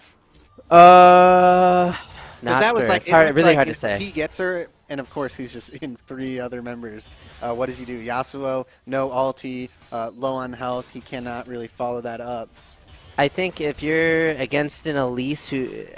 it's really hard to say, Chai. It's so difficult, but he did not get any of Humongous's sums. Humongous could have maybe flashed and healed and lived and gotten the Hecarim, but maybe Humongous is saving sums for an objective fight. So it's really hard to speculate on whether or not that's worth. We might need to see how the game I think for Humongous, it's worth it not to burn the sums because I think you're low enough that if you flash the Hecarim there, he may still have the speed. Right. You could flash his ulti, but he's probably still catch you there. He's only got to hit you with the E in like 1Q. Yeah, I think 1Q auto. So probably definitely... Not probably, definitely worth it to save the sums there. Yeah, I think I have to agree, and I'm not sure if it's worth for the Hecarim. But we'll have to see how it plays out. It's a fight over Scuttle. At least we'll pick that up. Lucian will open up. The Tornado will miss, but at least we'll still have to flash away. And now we see blue team advancing onto the Scion, who has Prowler's Claw. And now it's a blue assault on the Herald, and Misfortune is not here, so blue has numbers at this point in the game. I think maybe this is just a... Yeah, they have to just give this Herald. Not worth the risk. Here's the Prowler. Zach, did you see that? Or try? Yeah. You can, this might surprise some viewers, in Undying, you can Prowler's Claw snap 2 people as dead Scion, and then you wail them for so much because you're building lethality. But the price you pay is that Camille can just kill you on sight. So Herald going over to... oh, okay. Let's see how this plays out. Not looking good for Misfortune here. Yeah, she still has both sums, remember, so how do you use your flash? She will flash for a flash on the Camille, and I think MF did kind of everything she could other than maybe playing with the brush there. As we see blue team looking at answer here in the mid lane. They're pressed up so far. The Scion ulti will knock up into another knock up. That's the easy chain CC. Hecarim putting himself in a dangerous position just to bop the Elise back, but Alistar, would they get the Elise? Alistar looked to zone the Lucian, and this looks like blue can actually advance forward on the Scion as Hecarim runs past the Scion Q to bop him into the team. Nami needs to be careful here. So it was Camille going to kill MF, and at the same time, her 3-man unit, the blue unit, was pressing up in the mid. It got punished by the Scion ulti into CC follow-up, but then they went a bit too far into the blue members. And I have to point out this Lucian has been like dodging key skill shots and DPSing really well in this early mid game. Yeah, he has. But they still need to be really cautious of this Elise. She's now 7-4. So this is definitely their opportunity to take this Cloud Drake. So a good call there. But it's going to be difficult to keep control of these objectives with how strong Elise is, I think, at this point. Are they going to cancel backs here? Yeah, well, Camille going into 2 now. This could be an angle for actually Red to win because she doesn't one-shot Alistar, and she might go down. There's a Cocoon. She dies. Red does win this play, and now they can maybe look at this Lucian. Here comes the Gale Force from this Fortune. She could tag him with the slow. Is the slow going to be in Cocoon? Here comes the AD Scion. Hits him with his ulti. Has a shield to get out of that. Elise looking to pursue, but we'll call it off and look to get mid. But Yasuo alone in the top lane at 190 farm. How did that wave not hit? Nami wave coming in. Hecarim bopping the Elise will fall. Is this an overstay from Red as they chase down the Alistar? The 2 Red members over the wall looking to help it. That's an 80 Scion and Misfortune. Another bubble will force the Scion flash, and now they can ulti on the MF, and that is crazy damage coming out from MEC Hysteria. Triple kill for Lucian. Man. On this Bork Rush. Yeah. Lucian on Bork Rush is doing so much damage right now. I have not seen that. Oh. Okay, needs to be careful here. Oh, that's a big shot. If he gets her with the... Prowler's Claw? Okay, that's on cooldown, though. Ha! I thought he was going to fake go for the Lucian and then hop onto the Nami, but this game has just gotten so chaotic. It's not like playing around the objectives. It's not like playing around Herald. It's like fighting over everything. Yeah. No matter what. is it because of the friendly rivalry? These guys see each other, they just see red. They just have to build damage, go in.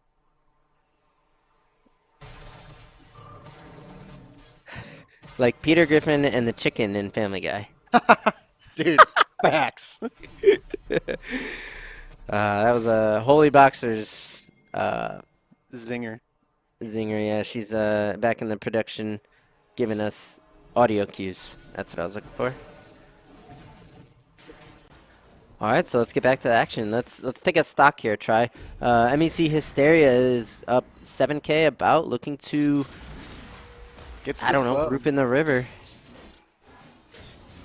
They're up 2. Drake's still 1.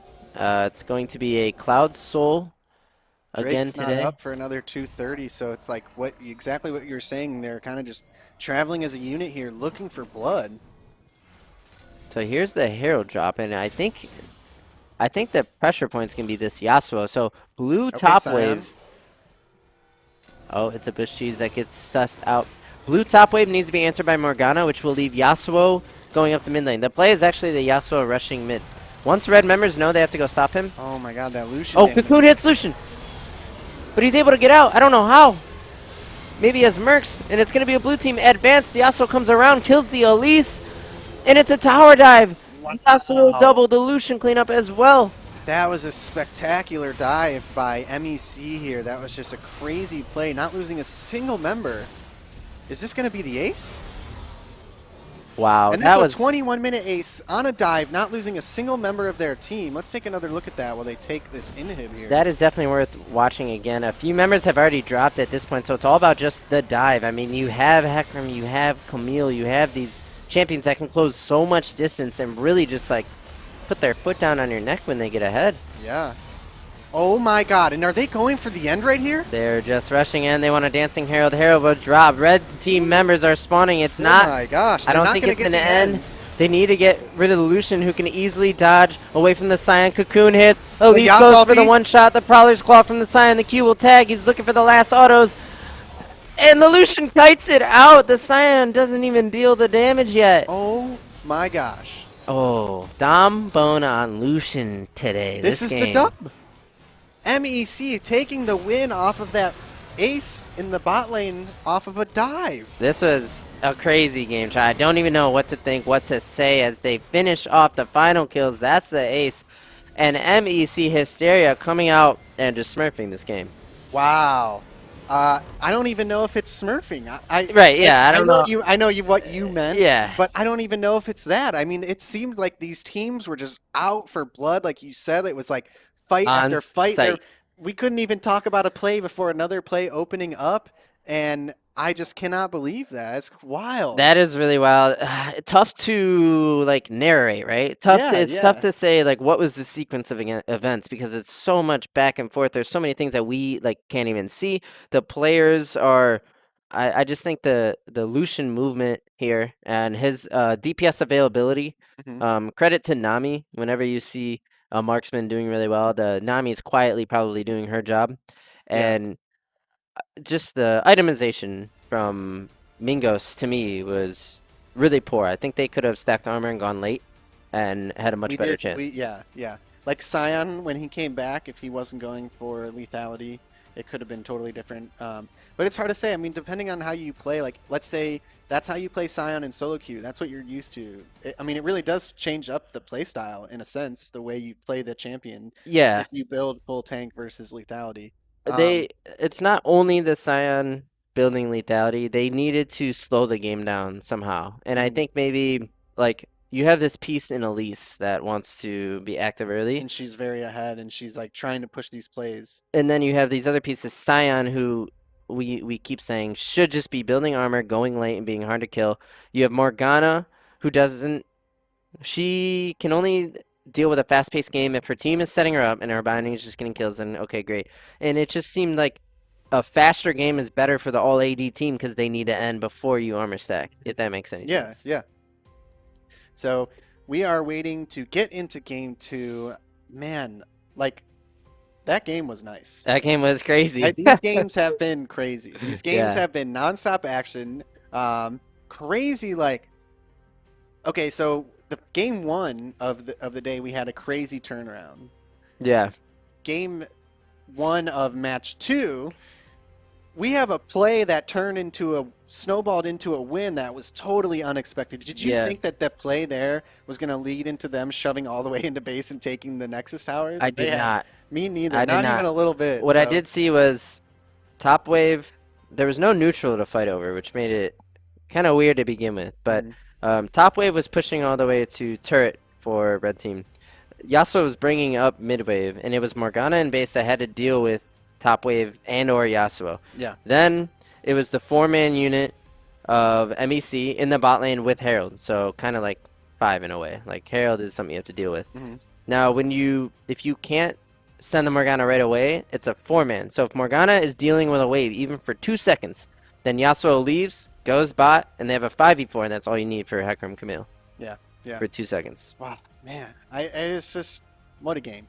What a great game. We're going to have to be on our A game next, try to keep up with the pace of this game depending on how it goes. Yeah, we need to pick it up a little bit. Really explain the tit for tat, if you will, because it's really hard in such a chaotic game, but hey, that's why we're here. Yeah. So while we wait for this team to get ready and get into their pro draft, we're going to go ahead and hop to a quick break. We'll catch you guys back here shortly for the pick ban.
Welcome back, everyone. We are joined again for Game 2 of our Match 2 of Week 2 of the League Saturday Damn, that's a Series lot of twos. with the epic battle between Mingos and MEC Hysteria that we just saw go down in flames last game. Yes, we did. It seemed like it was going to be another one of those neck and neck all the way to the end.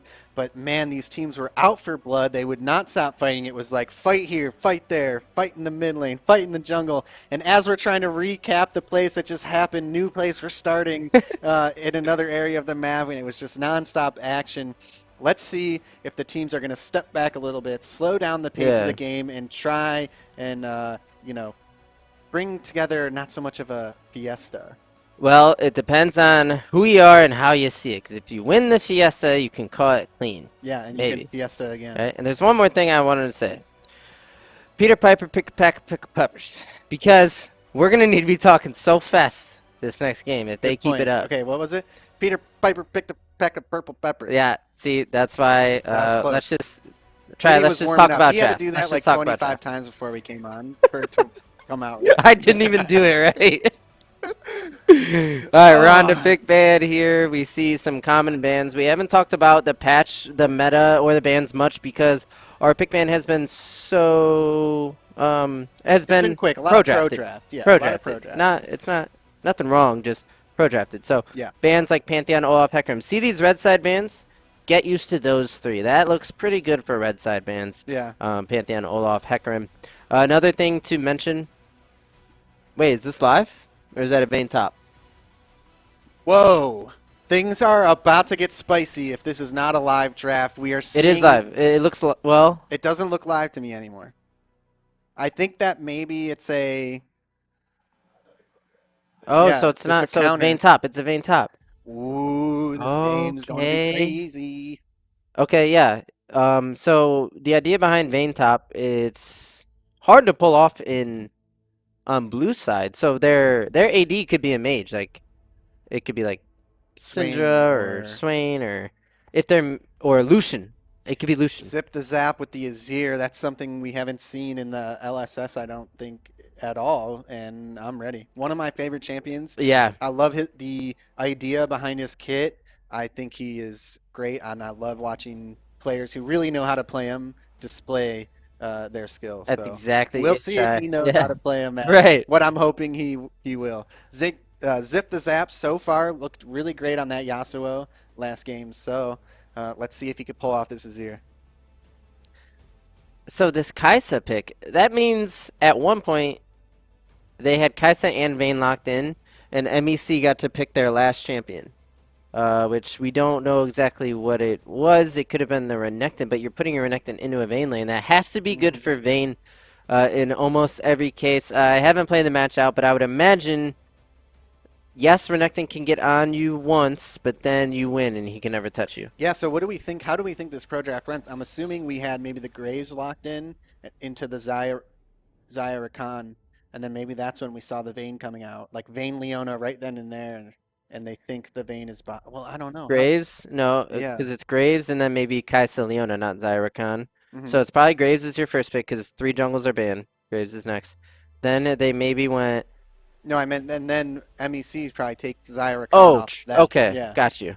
I don't, Usually, right? We usually see those two picked in, locked together, because Yeah. you really want them as a tag team. I don't think it's it's not the meta where if I like leave open a Xayah, you're gonna take Rakan. Oh, okay. It's like Yeah, they'll let yeah, you yeah. have it. I mean, if they take it, then they have a Rakan, and it's fine. But okay, MEC Hysteria's draft. Their bot half of the map, I think, wants to play slow, especially Azir. Okay. Azir wants to scale. He essentially is perma pushing his lane, but he's in a Malzahar who perma pushes. Once he gets 6, he can make plays, but only if the conditions are right, and that's what separates a good Azir from a bad one because he has a surprising amount of mobility and setup for his team. You don't expect the enemy Azir to fly in and like shove 2 members up, Yeah. but he could pull it off. So my eyes are on that champion Yeah, for I'm sure. trying to see a little bit of Sharima Shuffle. Oh, Not the easiest thing to pull off, but with some practice on the champion, definitely one of the best ways to utilize his kit. Get that spicy Shurima shuffle they don't see coming, and then, like you said, shoving those two members forward. And I think the way to play it is with Azir, you use all of his strengths that aren't that. As long as you can, you build up that. And then you Think of it surprise like a them. jab. You're throwing like your signature jab, and then in round 9 you come go with for the like right the hook. thing you were setting up the whole Yeah. game. That's what the Azir play is when it's played right. But we'll see how they do it. And then conversely, I think MEC Hysteria's bot half of the map looks a bit slower, but the top half of the map, the Renekton Nunu, want to be very, very active. So I'm curious to see if MEC will go with a top focus strategy. But again, try last game. There was no focus on the side of a map. It was just on site. Yeah.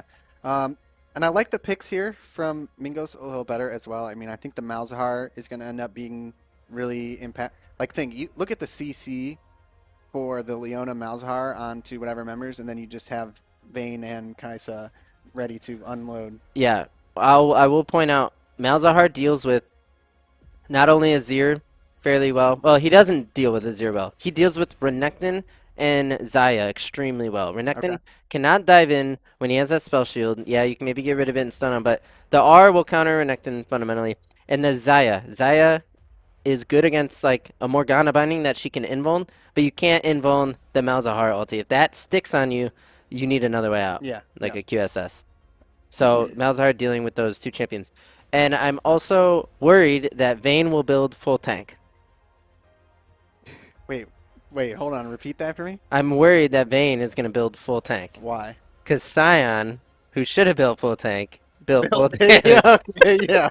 All right, let's see it. Let's hope that we don't go in Young Bones. I'm just full kidding. tank No game. flame. Oh, No that's flame. funny. Just a zinger, you know. Yeah, Anyway, you but can't pass down those zingers. you never know. She might go Frozen Gauntlet first, but I doubt it. So, again, Diddy and I just chat with you guys for a while. Spectator delays only got 2 seconds left, so we might as well just skip the break and chit-chat a little bit more while we get into this game. How has your year been, Tribe? I want to ask you. My year, so far, so good. I can't complain. How about you?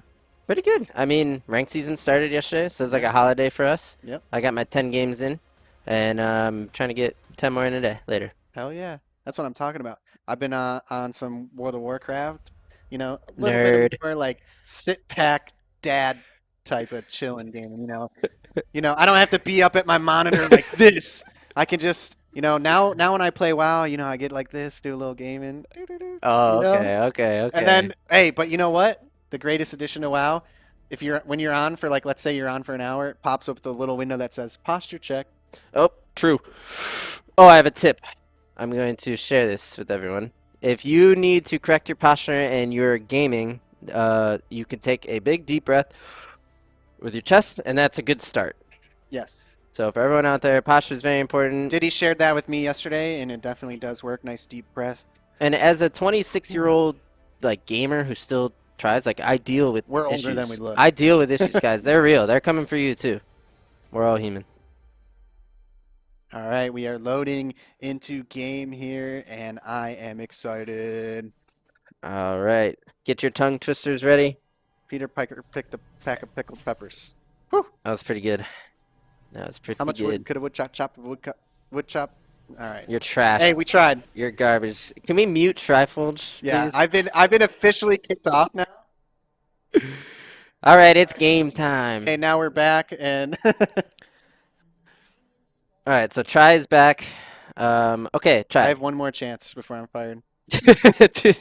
two things my eyes are on really early. It's how is Vayne gonna play the lane? Because Mhm. she could just trade farm with the early gamer Renekton, who's very scary, or she could look to press the attack, if you will. While Nunu Nunu could look for a level 2 gank, and Nunu's pathing it's not predictable. It is completely up to the Nunu. Nunu can do, I think, any path. So Yeah, you definitely can. yeah, and you can gank after 2. So one camp can go into a snowball. You're looking to snowball probably, I don't know, the Malzahar, maybe the Leona. Other champions have ways to deal with it. And so, yeah, eyes on Vayne and Nunu in this early game. Then my focus will be on, does MEC play topside focus with the Renekton to punish this Vayne pick? Or are they going to, scrap it out on site? I would assume. Okay, so wait, we see Renekton getting a nice deep ward here on blue buff.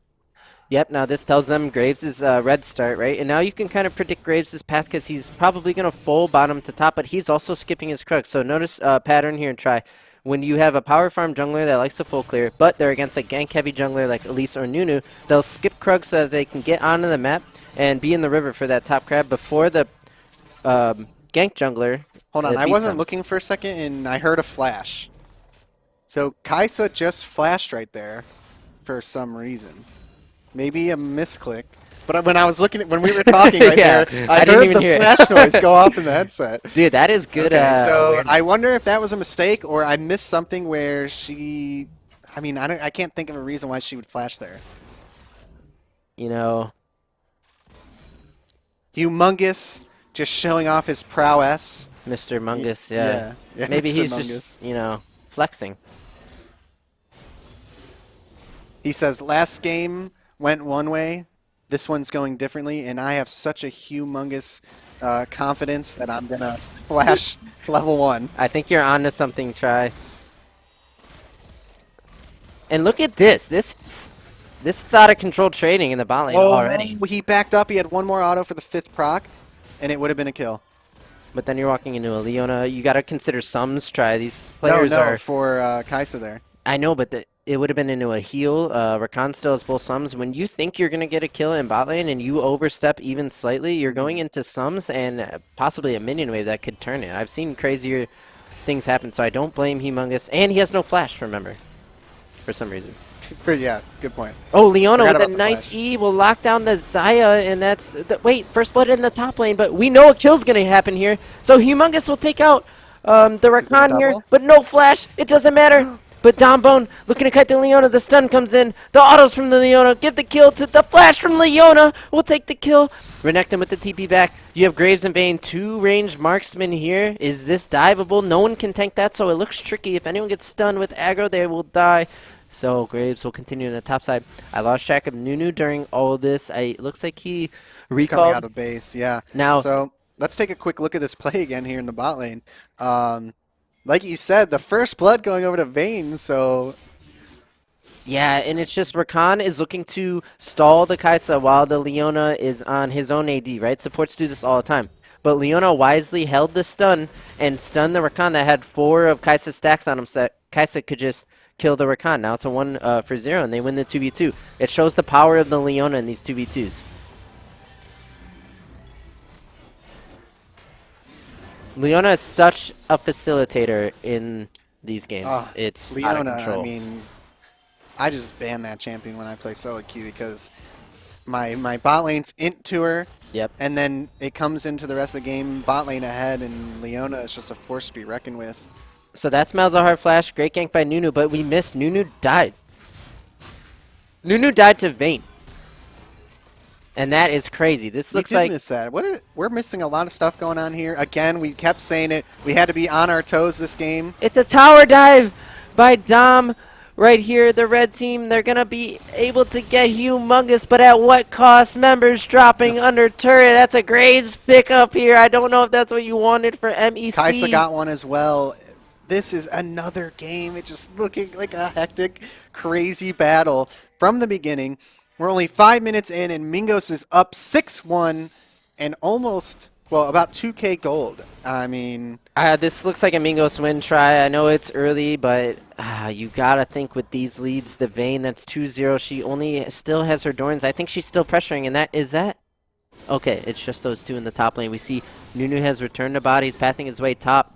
But Nunu cannot really gank the Vayne, right? It's too easy to dodge Snowball. You can interrupt the ult channel with the Condemn if you need to. And here's the shuffle. Will not put him in tower range. So Malzahar answers with an ulti of his own. Azir is burning away. He flashes. Oh, that was so close, just by the tiniest little millimeter that he missed. And then what do you know? We can't even recap that play because they're already fighting again in the bot lane. Scuffle These in. guys are wild.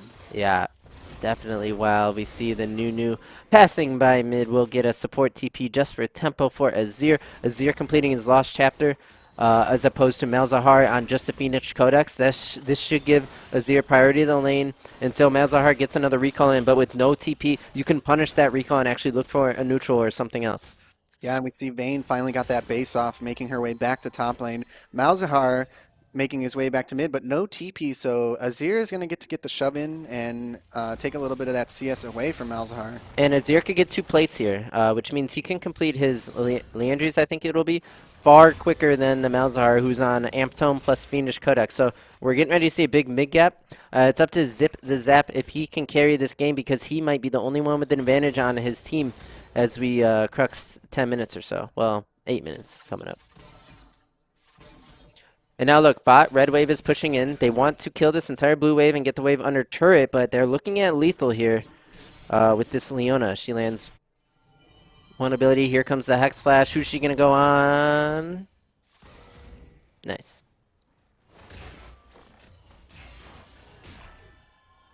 When I Hex Flash, I forget you can actually do it away. I'm just in every time. Like when you could turn it. Mm-hmm. Yeah. I think it's all go. All right, we see another 2v2. They're going to open up. Who's the stun going to go onto the Leona? Look at her presence here. They just cannot even deal with her. She just walks around. It's so ridiculous.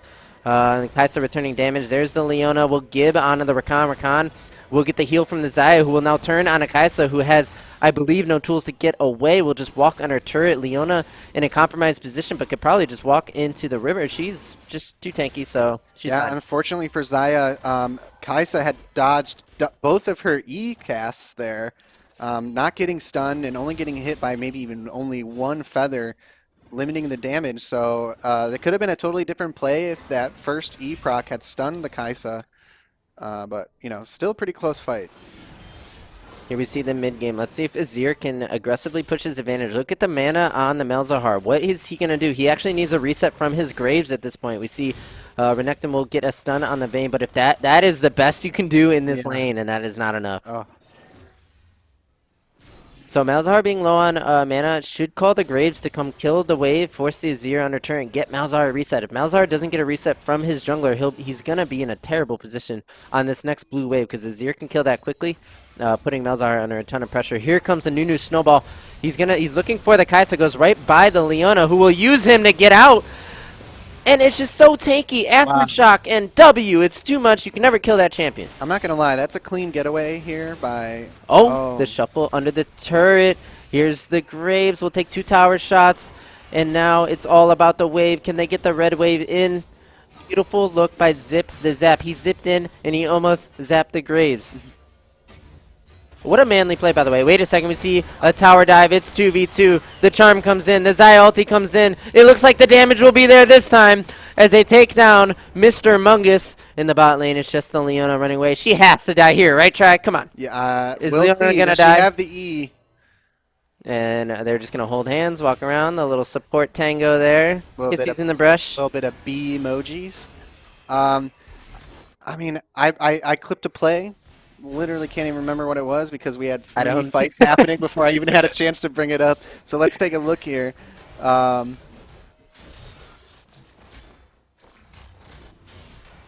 it was this. Okay, the way that Leona played this gank to kind of like steal the focus off the Kaisa and then still get out was well played. 2 for 1 on her E, right? It was a getaway and a CC. Yeah. She did miss ulti, but it was the idea behind it was... She hit it on the Nunu, not realizing that he was not going to get stunned due to a snowball passive, but... And okay, possibly a second to breathe. Not for this Renekton. Look at that chonk. Oh shit, tier 2 boots versus no boots, by the way. Like, this guy has to back and get boots or he can't even lane. And is his lane pushing to blue? I actually can't see, because if they both recall and it's pushing away from Renekton, then he's pretty doomed. He will get a Dirk, a longsword, and no boots, so it's still tier 2 to 0 boots. Renekton cannot survive in this lane. And this lane looks to me, you need to know the bonuses here. I think this will push away. I think blue team's going to have a damage bonus on its minions, and I don't think 3 minions that far up is enough to hold, but we'll see if Vayne can work it out. We see a flash ulti on Malzahar. This is 3 members into the Leona R. That is too easy. Nothing Zip the Zap could have done other than bought a QSS. Yes, and now making their way to Dragon. Oh, getting the flash out of Nunu here. Yeah, Nunu getting caught in that pit by the Vayne, who just has so much presence in this game. Really smart play there by Vayne, knowing that the rest of her team is making their way towards Dragon, so she heads over to Herald. Oh, he resets, but it's 2v1. No, the stun will go down. happen. Is it going to be followed by the snowball? She'll flash away to a blast cone, and I think she'll be safe. So getting Vayne flash. She has a bounty on her head. It's only 150, but that'd be a nice bounty for Renekton to get, so you need to punish that no flash on Vayne. This is the best Renekton will probably look in lane all game. Oh, can he that do it? is aggressive. Yep. Very Not aggressive. too by sure Vayne. about that. Looking for the third auto proc, but it's not enough to get that close into Renekton's face. Bit of a misplay, probably realizing it himself right now. Yeah. That was too aggressive, but It's really hard to shift gears, right? You're Vayne, and you're just lighting them up with the autos. You forget for a second that you have no flash, and 1W means death. All right, we see Rakan taking plant. He was Leona does spotted. have ulti up again. Ulti will miss the W because of the Kaisa ult. The Xayah ult will go out. The feathers will root the Leona, but she does not take damage. Here comes Graves and the TP. This is definitely going to be the death of both of them. Oh, but Rakan escapes, and Xayah will take one on her way out. Okay, Dombone. As we see the top lane, here you go. They're trying to punish the flashless Vayne, but we can see how easily she could 2v1 this. Nunu, no flash as well. I think he's dead here. Definitely dead. And you pick that into Renekton. Does she have vision of that brush there? Because, okay, she does not. I was going to say, risky business with the base right there at that HP for Renekton. For all he knew, Vayne could have walked around into that or had a ward on it. But we're starting to see why you picked this Vayne in the top lane. Mingo's doing a good job showing us into the Renekton. Renekton is known as a champion you can blind pick, right? Because he has mostly good matchups. But if you want to take it the other way and pick a Vayne into it, now he has a really tough matchup. Spotting out a pink there, so they are aware, both supports in the river. Oh my gosh. Young Bones just ruthlessly diving the Renekton here. Yeah, I'm going to let Youngbone do the talking here. There's not much to say about that. It's just pretty nice spacing, not afraid of the Renekton W, and going ahead and answering that. Now, Azir will hijack the enemy mid turret and make one of his own. I think the pressure of getting his Lost Chapter and his wave clear first is actually coming in with just getting that mid turret, and we see Leona with the R, nice follow-up flash stun. Humongous will heal to get in auto range and will take down, but at what cost? Oh, Here no, comes the this red is- response. The shuffle's there, it's on 2 members, but he's in a 1v2. He'll flash away, but drops the Humongous, who's looking to peel away. We have TPs coming in from red team. Here is the answer. This is a 5-man red on the bot side. And they will take out Suki and Humongous now. A couple of shutdowns going over to red team. That is a nice answer, but it cost them a lot. Rascal Dog with the good execute there. Well played. Is this going to result into a kill? If he dives here, does he? Okay, so the CC lasts long enough. He's not going to catch him with ulti under the tower, but now Renekton looking for the one-shot. Malzahar will just answer with the burn. And Renekton too many looking tower pretty shots. desperate there in that situation. I will give it to Renekton. It was close. He was looking for the one-shot. He has Eclipse. Vayne will come down. I'm not sure if Vayne walked down, if she walked mid, or if she definitely walks. She does not have TPs. She has heal. We failed to mention she took heal in the top lane. It Yeah. makes a lot of sense to me. I actually like that. I think barrier is another option, and TP is maybe what I would have gone. But then again, I don't know the limits of Vayne, and so I wouldn't be able to abuse the heal like a good Vayne player would. I mean, he does have the skin. Let's be real. Which one? I forget even. The Underworld or whatever. The Pen Gemstone. Ooh, and a Western shootout in the mid lane leaves Dom Bone with 10 HP and another kill. I think would've- Vayne underestimating Dombone there.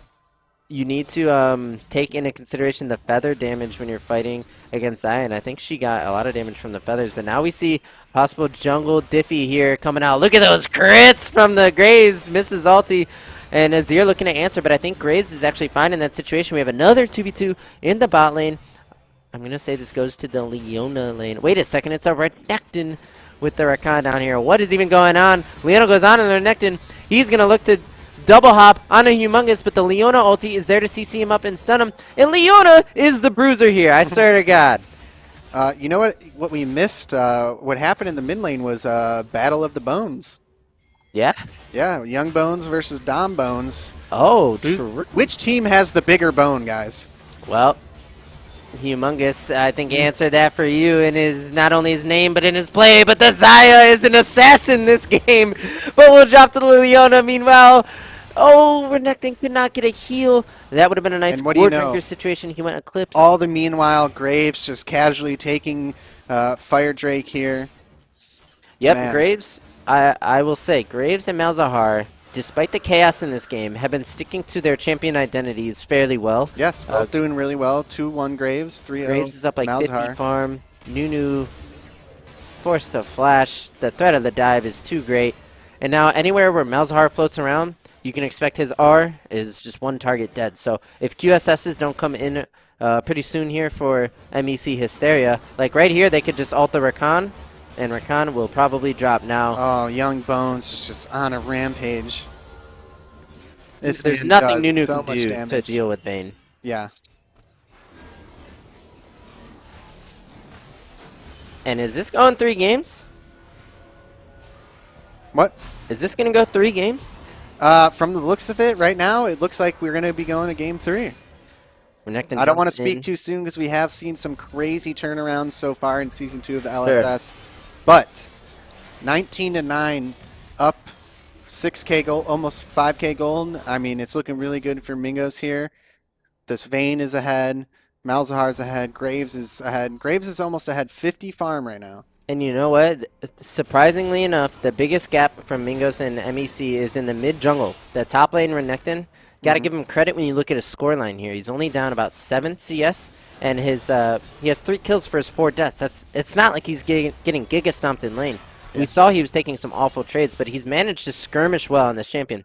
The difference between Vayne and Renekton at this point is Renekton will soon fall off, whereas Vayne can infinitely scale.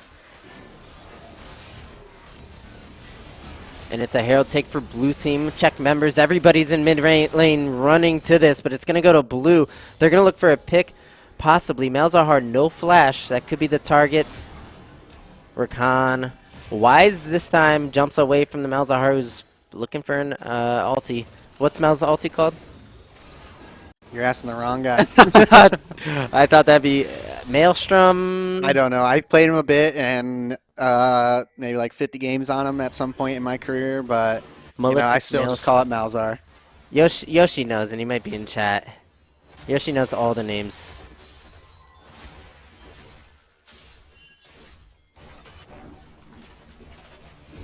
Here comes that Herald drop. They're going to put it with their Vayne. The one piece in their comp that can probably most capably 2v1. Oh man, Here look we at that see damage. big damage. Oh my god. Xayah showing up. That could be worth though, right? Because they deal with the Vayne, they deal with the Herald. It costs 2 members, but a 1-for-1 trade. So now it's on blue to actually pressure to answer that. But they're just hitting in a Azir turret. So I actually like that for red team. Yeah, I think so too. Here comes the Rakan answer. It'll be Leona first, but the target is really Kai'Sa. Kai'Sa will ult away, dealing with the Rakan now. They're trying to focus down the Leona, but she is insanely tanky. I think she actually drops here, for goodness sake. It only took 4. Yeah. So Xayah here looking to scale into late game, or sorry, Kai'Sa, because she's really struggling with the damage right now as far as when she's kiting that Rakan there, really, really low on damage output, I feel like. Still looking to scale. I don't think she's been able to level up her Q. Maybe she did E first. I can't necessarily tell, but it looks like she's going to need to pick up another pickaxe if she's going to want to upgrade the Q. That definitely will increase damage output. Yeah, I'll admit I don't know the... So she just picked it up, so she's probably upgrading Q right now. Okay, that's a great call then. I don't know the breakpoints for Xayah with the new builds because I thought Xayah still went tier like a few days ago. And I haven't seen tier on Xayah, so I don't know when she upgrades. But it's a 1v1. It's a duel. You need to avoid the feathers. The TP comes in. Here's the face-off. Feathers will not hit, so Vayne will trade 1-for-1, and that is great when you also get a TP. Yeah, wow.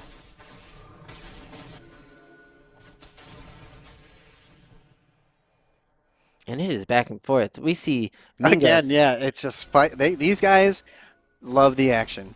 It's the rivalry, right? They see each other and just cannot help but scrap, and that's what we love in the LSS. Who's Peter Griffin and who's the chicken? I know, right? Who even wins that? I don't know. I think it still goes to I this think day. they like hate each other now. I They're think like, they still fight to this day. All right, guys, you're battling this game right now to find out who is the chicken in the Peter Griffin versus chicken matchup. yeah, that's these two teams in a nutshell. I love it. Brings back good memories of being a ignorant child. Okay, red team slotting into their blue quadrant, advancing on a Drake, which goes over big to ulti. blue. And it's going to be a 5v fight. Malzahar ulti goes down on Rakan, who's able to slick away. That's pretty good for a red team as they kite into their own jungle. Here comes the Azir into a big Nunu ulti. That's good damage. This looks like a red team win front to back. The Azir. Okay, but look out. Here comes Vayne. Does she think she could do something here? Oh, they're all pretty low. That would be a crazy Vayne angle, but wait a second. Oh, it's Vayne's chance. Oh, but they had vision of that brush, maybe? Yeah, they must have. The Renekton flash locks down the Vayne long enough to just take the kill, and red team against all odds kites into their own blue jungle. That's going to be a Baron. So that Azir and Nunu can get a lot of value. They do have the damage, correct? Or no, They do. Zaya's dead, but they do have the damage. Yeah, on yeah, this. they get this. They get this every time. Baron is super easy to kill this season. They really just influx all of the damage. You could duo it if you have 1 damage and 1 tank. Like, this thing is pretty easy to kill. No problem at all. And now it's MEC Hysteria proving they might be the chicken. Like we just said, we did not want to make any calls too early because like we've seen so far this season is that people are just turning these games around. Yeah. Is that enough? Let's see what MEC can do with this Baron. Can they snowball this into the win? My question is, will Azir zip or zap this game? Because he is 2 items now. We see Luden's Nashor's too, so he has that burst damage, he has that damage over time, but most importantly, we see QSS is coming in for Azir and Xayah, and Rakan. So this limits the Malzahar ulti targets to Nunu and Renekton if they don't want it cleansed right away.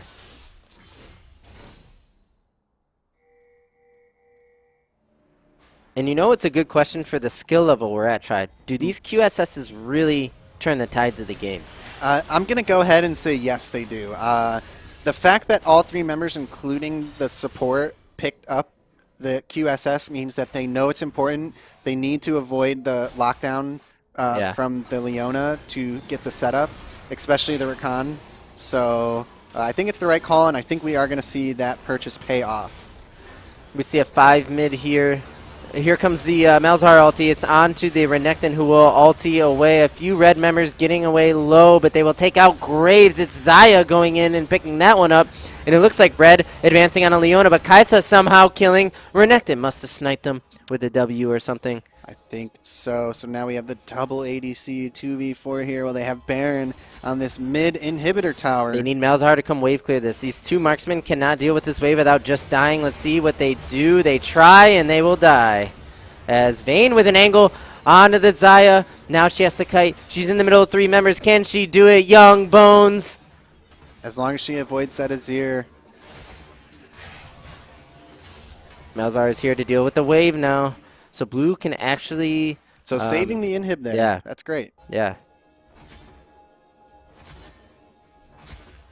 Now we must look to Drake. For the first time in 2 games, I think we can all take a deep breath and agree that this Drake is very important. We should all be there for it. So do we see another 5v5? Remember last time, blue team, Mingos, attacked into the blue jungle quadrant of MEC Hysteria, gave them really good looks on Azir and Nunu around those walls with that setup in that choke. So if they don't make that mistake again, keep the fight in the river where you are strong, and they're going to have to look for that Ocean Soul. This could be another game today, Tribe, where we see the winning team giving up first 3 Drakes. Again, this is so hard to do. I know, it really is. Let's see if MEC is going to take it here. It's got 1 minute Everyone just taking their time, getting the CS. But we do see Mingos have control of the river right now, looking to get some vision. As long as they're careful here, if anybody gets picked, it's going to be trouble. You can say that again, and it's Vayne running in first fearlessly. Here comes red team's check. They need more members. Renekton's in the top side pressuring with the TP.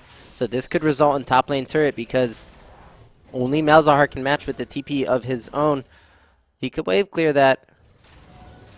Vayne is going to go ahead and open up on Nunu. Look at that damage. He just got 6-tapped. And now the play is on the Malzahar in the top lane. So red, they ditch Drake for now. It's up in 15, so maybe they can make it over. But they make the play on the weak side solo laner in Malzahar. The only one with TP, so he has to be top to deal with that Renekton. They know this, so they send 3. They go ahead and scoop that. That they're all decently low right now from that play, and there's a lot of high damage mobility champions on the side of Mingos. Here comes Rakan. It's face first, but it is Mingos who will take the Ocean Soul. Now do they take the 5v4? I'm sorry, it's a 4v4 because they also scooped that Nunu. So killing the Nunu gave them Drake because they would have to cross the entire map in 15 seconds and contest 4v4. 5v5. Or 5v4. Or 5v4, yep. We were both wrong, but we got it. So looking good for Mingos here, securing that Ocean Soul. But the scaling of Mingos too as well. This has to look like a Mingos win. MEC Hysteria. They have 2 extremely high scaling ADCs, as well as a Malzahar and a Graves, am I right? So, like, they are... How is Graves doing this season? I know he's a meta pick. Does he scale better into the game? I mean, he's all, like... He is a scaling champion, for sure. I would give him that. He's a power farming jungler. Where he is at in the meta is they just took 2 AD away from him. So, if you imagine 2 AD on every shot, you know, it's significant. It's kind of a slap on the wrist. So, Graves, I think, in the meta... He falls behind Olaf and possibly Hecarim now, but he's still up there. And I gotta give Suki credit for making sure Mingos gets these 4 Drakes. Because if he were to ease up on his focus of the objective for just 1 Drake, it could be a completely different game. But because he has been so diligent in his job, he's up not only over 100 farm, but 4 Drakes.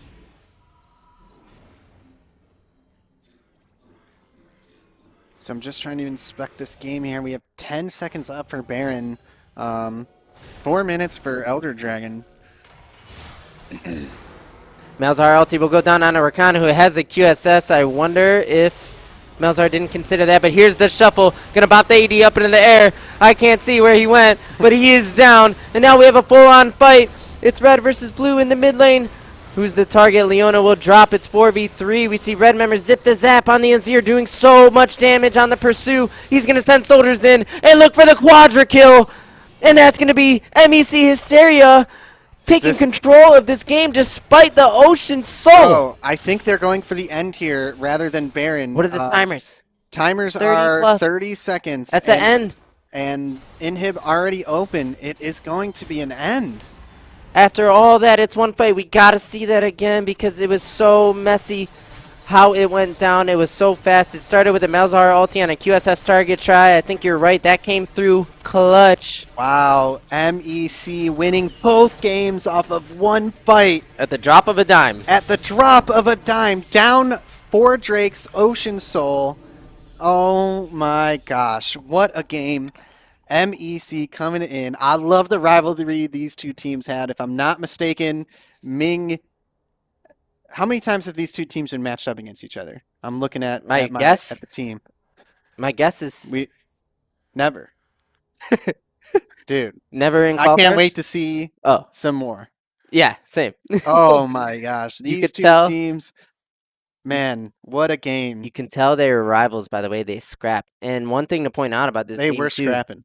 If you look at the scoreboard, not the goal, but the kills, 26-26 to end that game. Kill games. Dead even. Like, frag for frag, blow for blow. Every time one team found a kill, it was answered. It was 2 for 1s, 1 for 2s the other way. Yeah. At the end of the day, the team that controlled the objectives just lost the fight in the mid, and they go down. That's how League of Legends is sometimes. Wild. Like Man. objective focus is so key to winning games, but the explosive team fight wins that you can get when you have an Azir that can quadra kill because he playing it properly. Like try, that's what you wanted to see, Yeah, right? yeah, exactly what I was saying.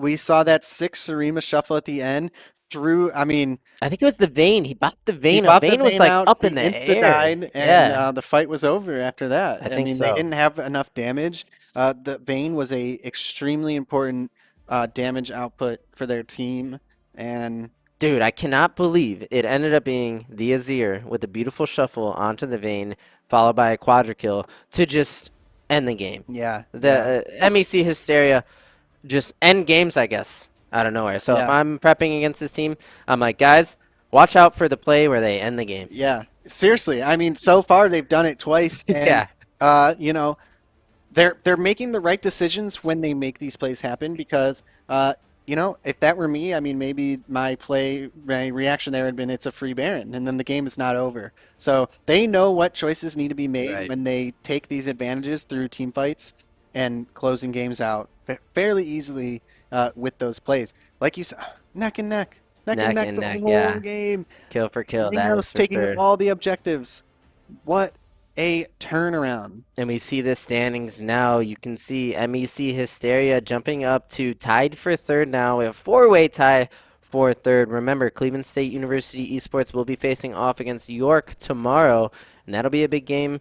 York could Yes, that will really kind of finalize where we're seeing people sit in the standings right now. We have Mhm. York University in second place, but that is because they have yet to play their second game. So we will see how things get shaken up. Will we see another team coming out 2-0, or are we going to have another 1-1?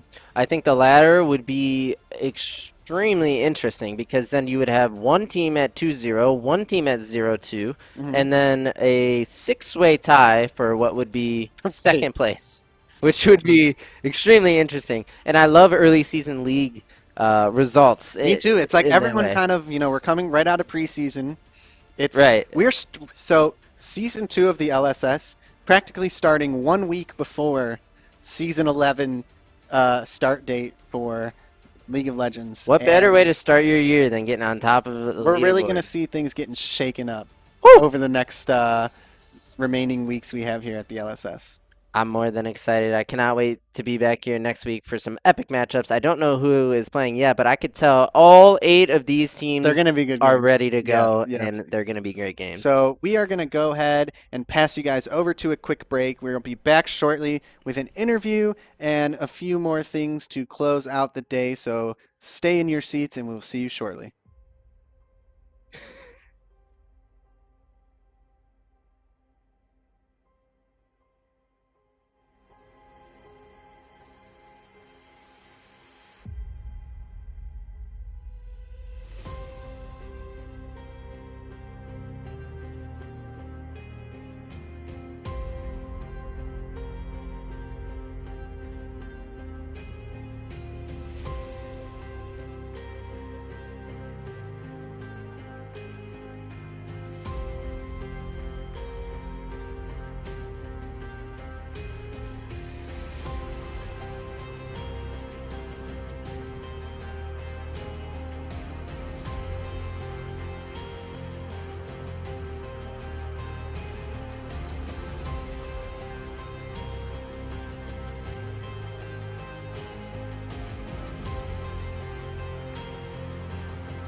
Team putting together an answer. They're going to send a TP. They have Lilia on the outside here. She can wreak havoc as well. We see Pantheon going Another in. TP. Victor Gets TP. the Lulu ulti, is peeling away. No shield. He will probably drop quickly as we see an all-out brawl. It looks like it's red team favored. There's shutdowns everywhere. Lilia with the double kill, and that's going to be and the City turn. coming into clean. What are you going to do, Cho? What are you going to do? I thought he was looking at taking that plant. Oh, man, risky business. He goes and he says, I will die alongside my teammates. No man left behind to survive. He wants to join his friends on the along with a very nice Lilia flank by Kessel. What a turn. So Lilia taking Dragon now. So taking away that Dragon Soul from McMasters, as well as getting the gold lead off of that play with Baron. That is huge. This could be the turning point in this game for MAAD City. Can they keep this pressure up with Baron and take away the game? Great question, trying huge swing of events here for MAAD City. Zoe's on the tri-brush around the corner. She can do a lot of damage. Hecarim going in, getting low, dropping down. That's a double for the Kindred. Jin he does have flash, but he's stuck in a bad position in the pit if he flashes over the wall. This is McMaster's University. How much work can this last champion do? The Gragas, he's isolated. And you know what? The triple kill!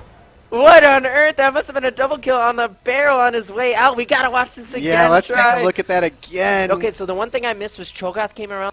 Enemy's third, but we see just Zoe will open up. The Zoe and Bin Rain and Burai will sneak that back in. Come on, those shots are too good. We got the American sniper out here. Yeah. So now I would like to make the point that if you're McMasters, you don't need to contest this Drake. It's just third for MAAD City, so yes, it's point, which is very scary. Most teams will contest on enemy's third, but we see just Zoe will open up. The Zoe and Bin Rain and Burai will sneak that back in.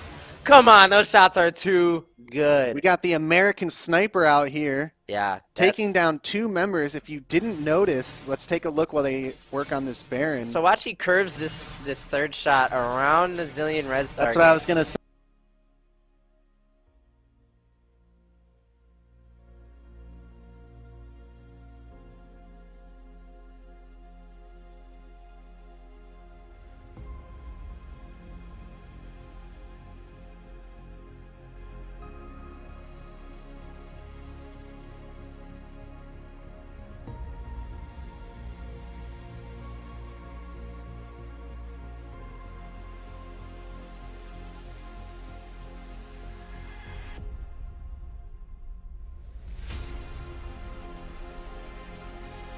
All right, everybody. Well, there you have it. Game 2 is done. Before we do our closing remarks for the day, I would like to bring in Dom Bone from MEC Hysteria for an interview. So let's bring him in now. Hello. Can you hear me? Hi. How are you doing?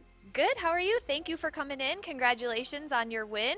So first and foremost, just tell me a bit about the team and how you guys have come together and how long have you been playing together and things like that. Well, the team was formed not too long ago, about 2-3 months ago. We're just a group of friends that ended up playing together as a team and focusing on our strengths and weaknesses and learning to improve, play together. And yeah, well, we have a lot of fun and we're trying to obviously go competitive. Okay, and good. With that, so it seems like you guys have gelled really well. You guys seem to have really good comms. I don't know if that's kind of happening behind the scenes. Is there one person on the team that's kind of making all those plays for you guys and making sure that you're doing the right things, or is it a team effort? Oh, it's definitely a team effort, I'd say. Of course, there's some players on the team that take more of an active leadership role. Sure. However, during the actual game, it's more of a collective team effort where we seem to sometimes have the same ideas and game plan, and we do discuss it during the game, but we always manage to come to a consensus and do what we have to do. Awesome. And it's working out for you guys. It's very interesting to see these last 2 games that you guys played, and you are keeping up with the other team. You guys are, trading objectives for kills and things like that, and then you guys just suddenly win. I mean, I've never seen a team do that before. How is that your normal play style, or did that just sort of happen in this game? Oh, absolutely. We have this sort of fast-paced, quick, like we see an opportunity, we have to dive in straight forward, try every play that we can go for. You know, it's really just like hot-blooded gameplay where we just have to go in for the kill every time and secure every single thing that we can, even if it costs us, which can be to a fault, but it's one way we enjoy playing the game, and that's just how we play. And that's important. I mean, you got to love it, right? You got to have fun. Absolutely. Well, Absolutely. great job. You guys looked really clean out there. I'm impressed, and I can't wait to see you guys play in the future. Well, thank you very much. Thank you. All right, everybody. Well, there you have it. Dom Bone from MEC Hysteria taking that win. Kind of surprising us all. I didn't really know which way the games were going to go, and there you have it. So Mingos takes the loss on that one.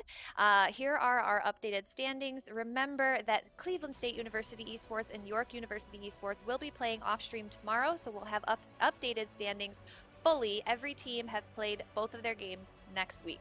So don't forget to tune in the same place, twitch.tv/OneLifeToPlay at 11 o'clock next Saturday for League Saturday Series Season 2, Week 3. Thank you guys for tuning in. I'm Holy Boxers, and we'll see you next week.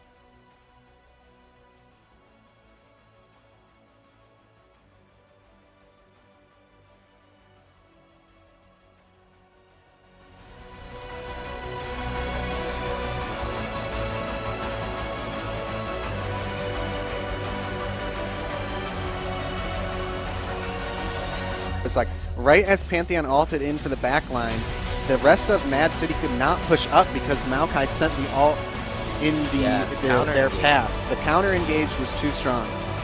You see Red Team putting together an answer. They're going to send a TP. They have Lilia on the outside here. She can wreak havoc as well. We see Pantheon going Another in. TP. Victor Gets TP. the Lulu ulti, is peeling away. No shield. He will probably drop quickly as we see an all-out brawl. It looks like it's Red Team favored. There's shutdowns everywhere. Lilia with the double kill, and that's going to be and the City turn. coming into clean. What are you going to do, Cho? What are you going to do? I thought he was looking at taking that plant. Oh, man, risky business. He goes and he says, I will die alongside my teammates. No man left behind to survive. He wants to join his friends on the along with a very nice Lilia flank by Kessel. What a turn. So Lilia taking Dragon now. So taking away that Dragon Soul from McMasters, as well as getting the gold lead off of that play with Baron. That is huge. This could be the turning point in this game for Mad City. Can they keep this pressure up with Baron and take away the game? Great question, trying huge swing of events here for Mad City. Zoe's on the tri-brush around the corner. She can do a lot of damage.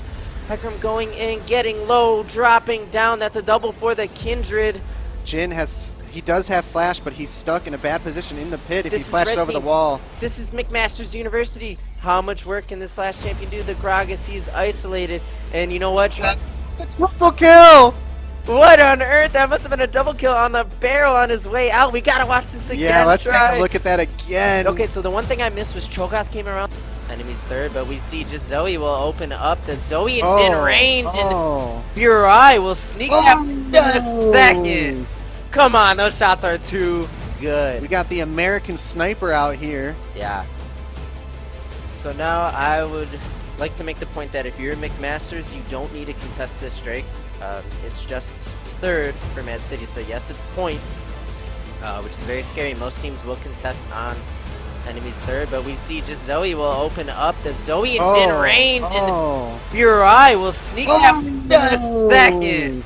Come on, those shots are too good. We got the American sniper out here. Yeah. Taking down two members. If you didn't notice, let's take a look while they work on this Baron. So watch, he curves this third shot around the Zillion Red Star. That's what I was going to say. Maybe as Mercs, and it's going to be a blue team advance. The Yasuo comes around, kills the Elise, and it's a tower dive. Yasuo double dilution cleanup as well. That was a spectacular dive by MEC here. That was just a crazy play, not losing a single member. Is this going to be the ace? Wow, and that was a 21-minute ace on a dive, not losing a single member of their team. Let's take another look at that while they take this inhibitor here. That is definitely worth watching again. A few members have already dropped it. Cyan doesn't even deal the damage yet. Oh my gosh. Oh, Dom Bone on Lucian today. This is game. the double. And there's one more thing I wanted to say. Peter Piper, pick a pack, pick a peppers. Because we're going to need to be talking so fast this next game if they keep it up. Okay, what was it? Peter Piper picked a peck of purple peppers. Yeah, see, that's why, let's just He let's was just warming talk up. about He had that. to do Let's that just like talk about 25 times before we came on for it to come out. I didn't even do it right.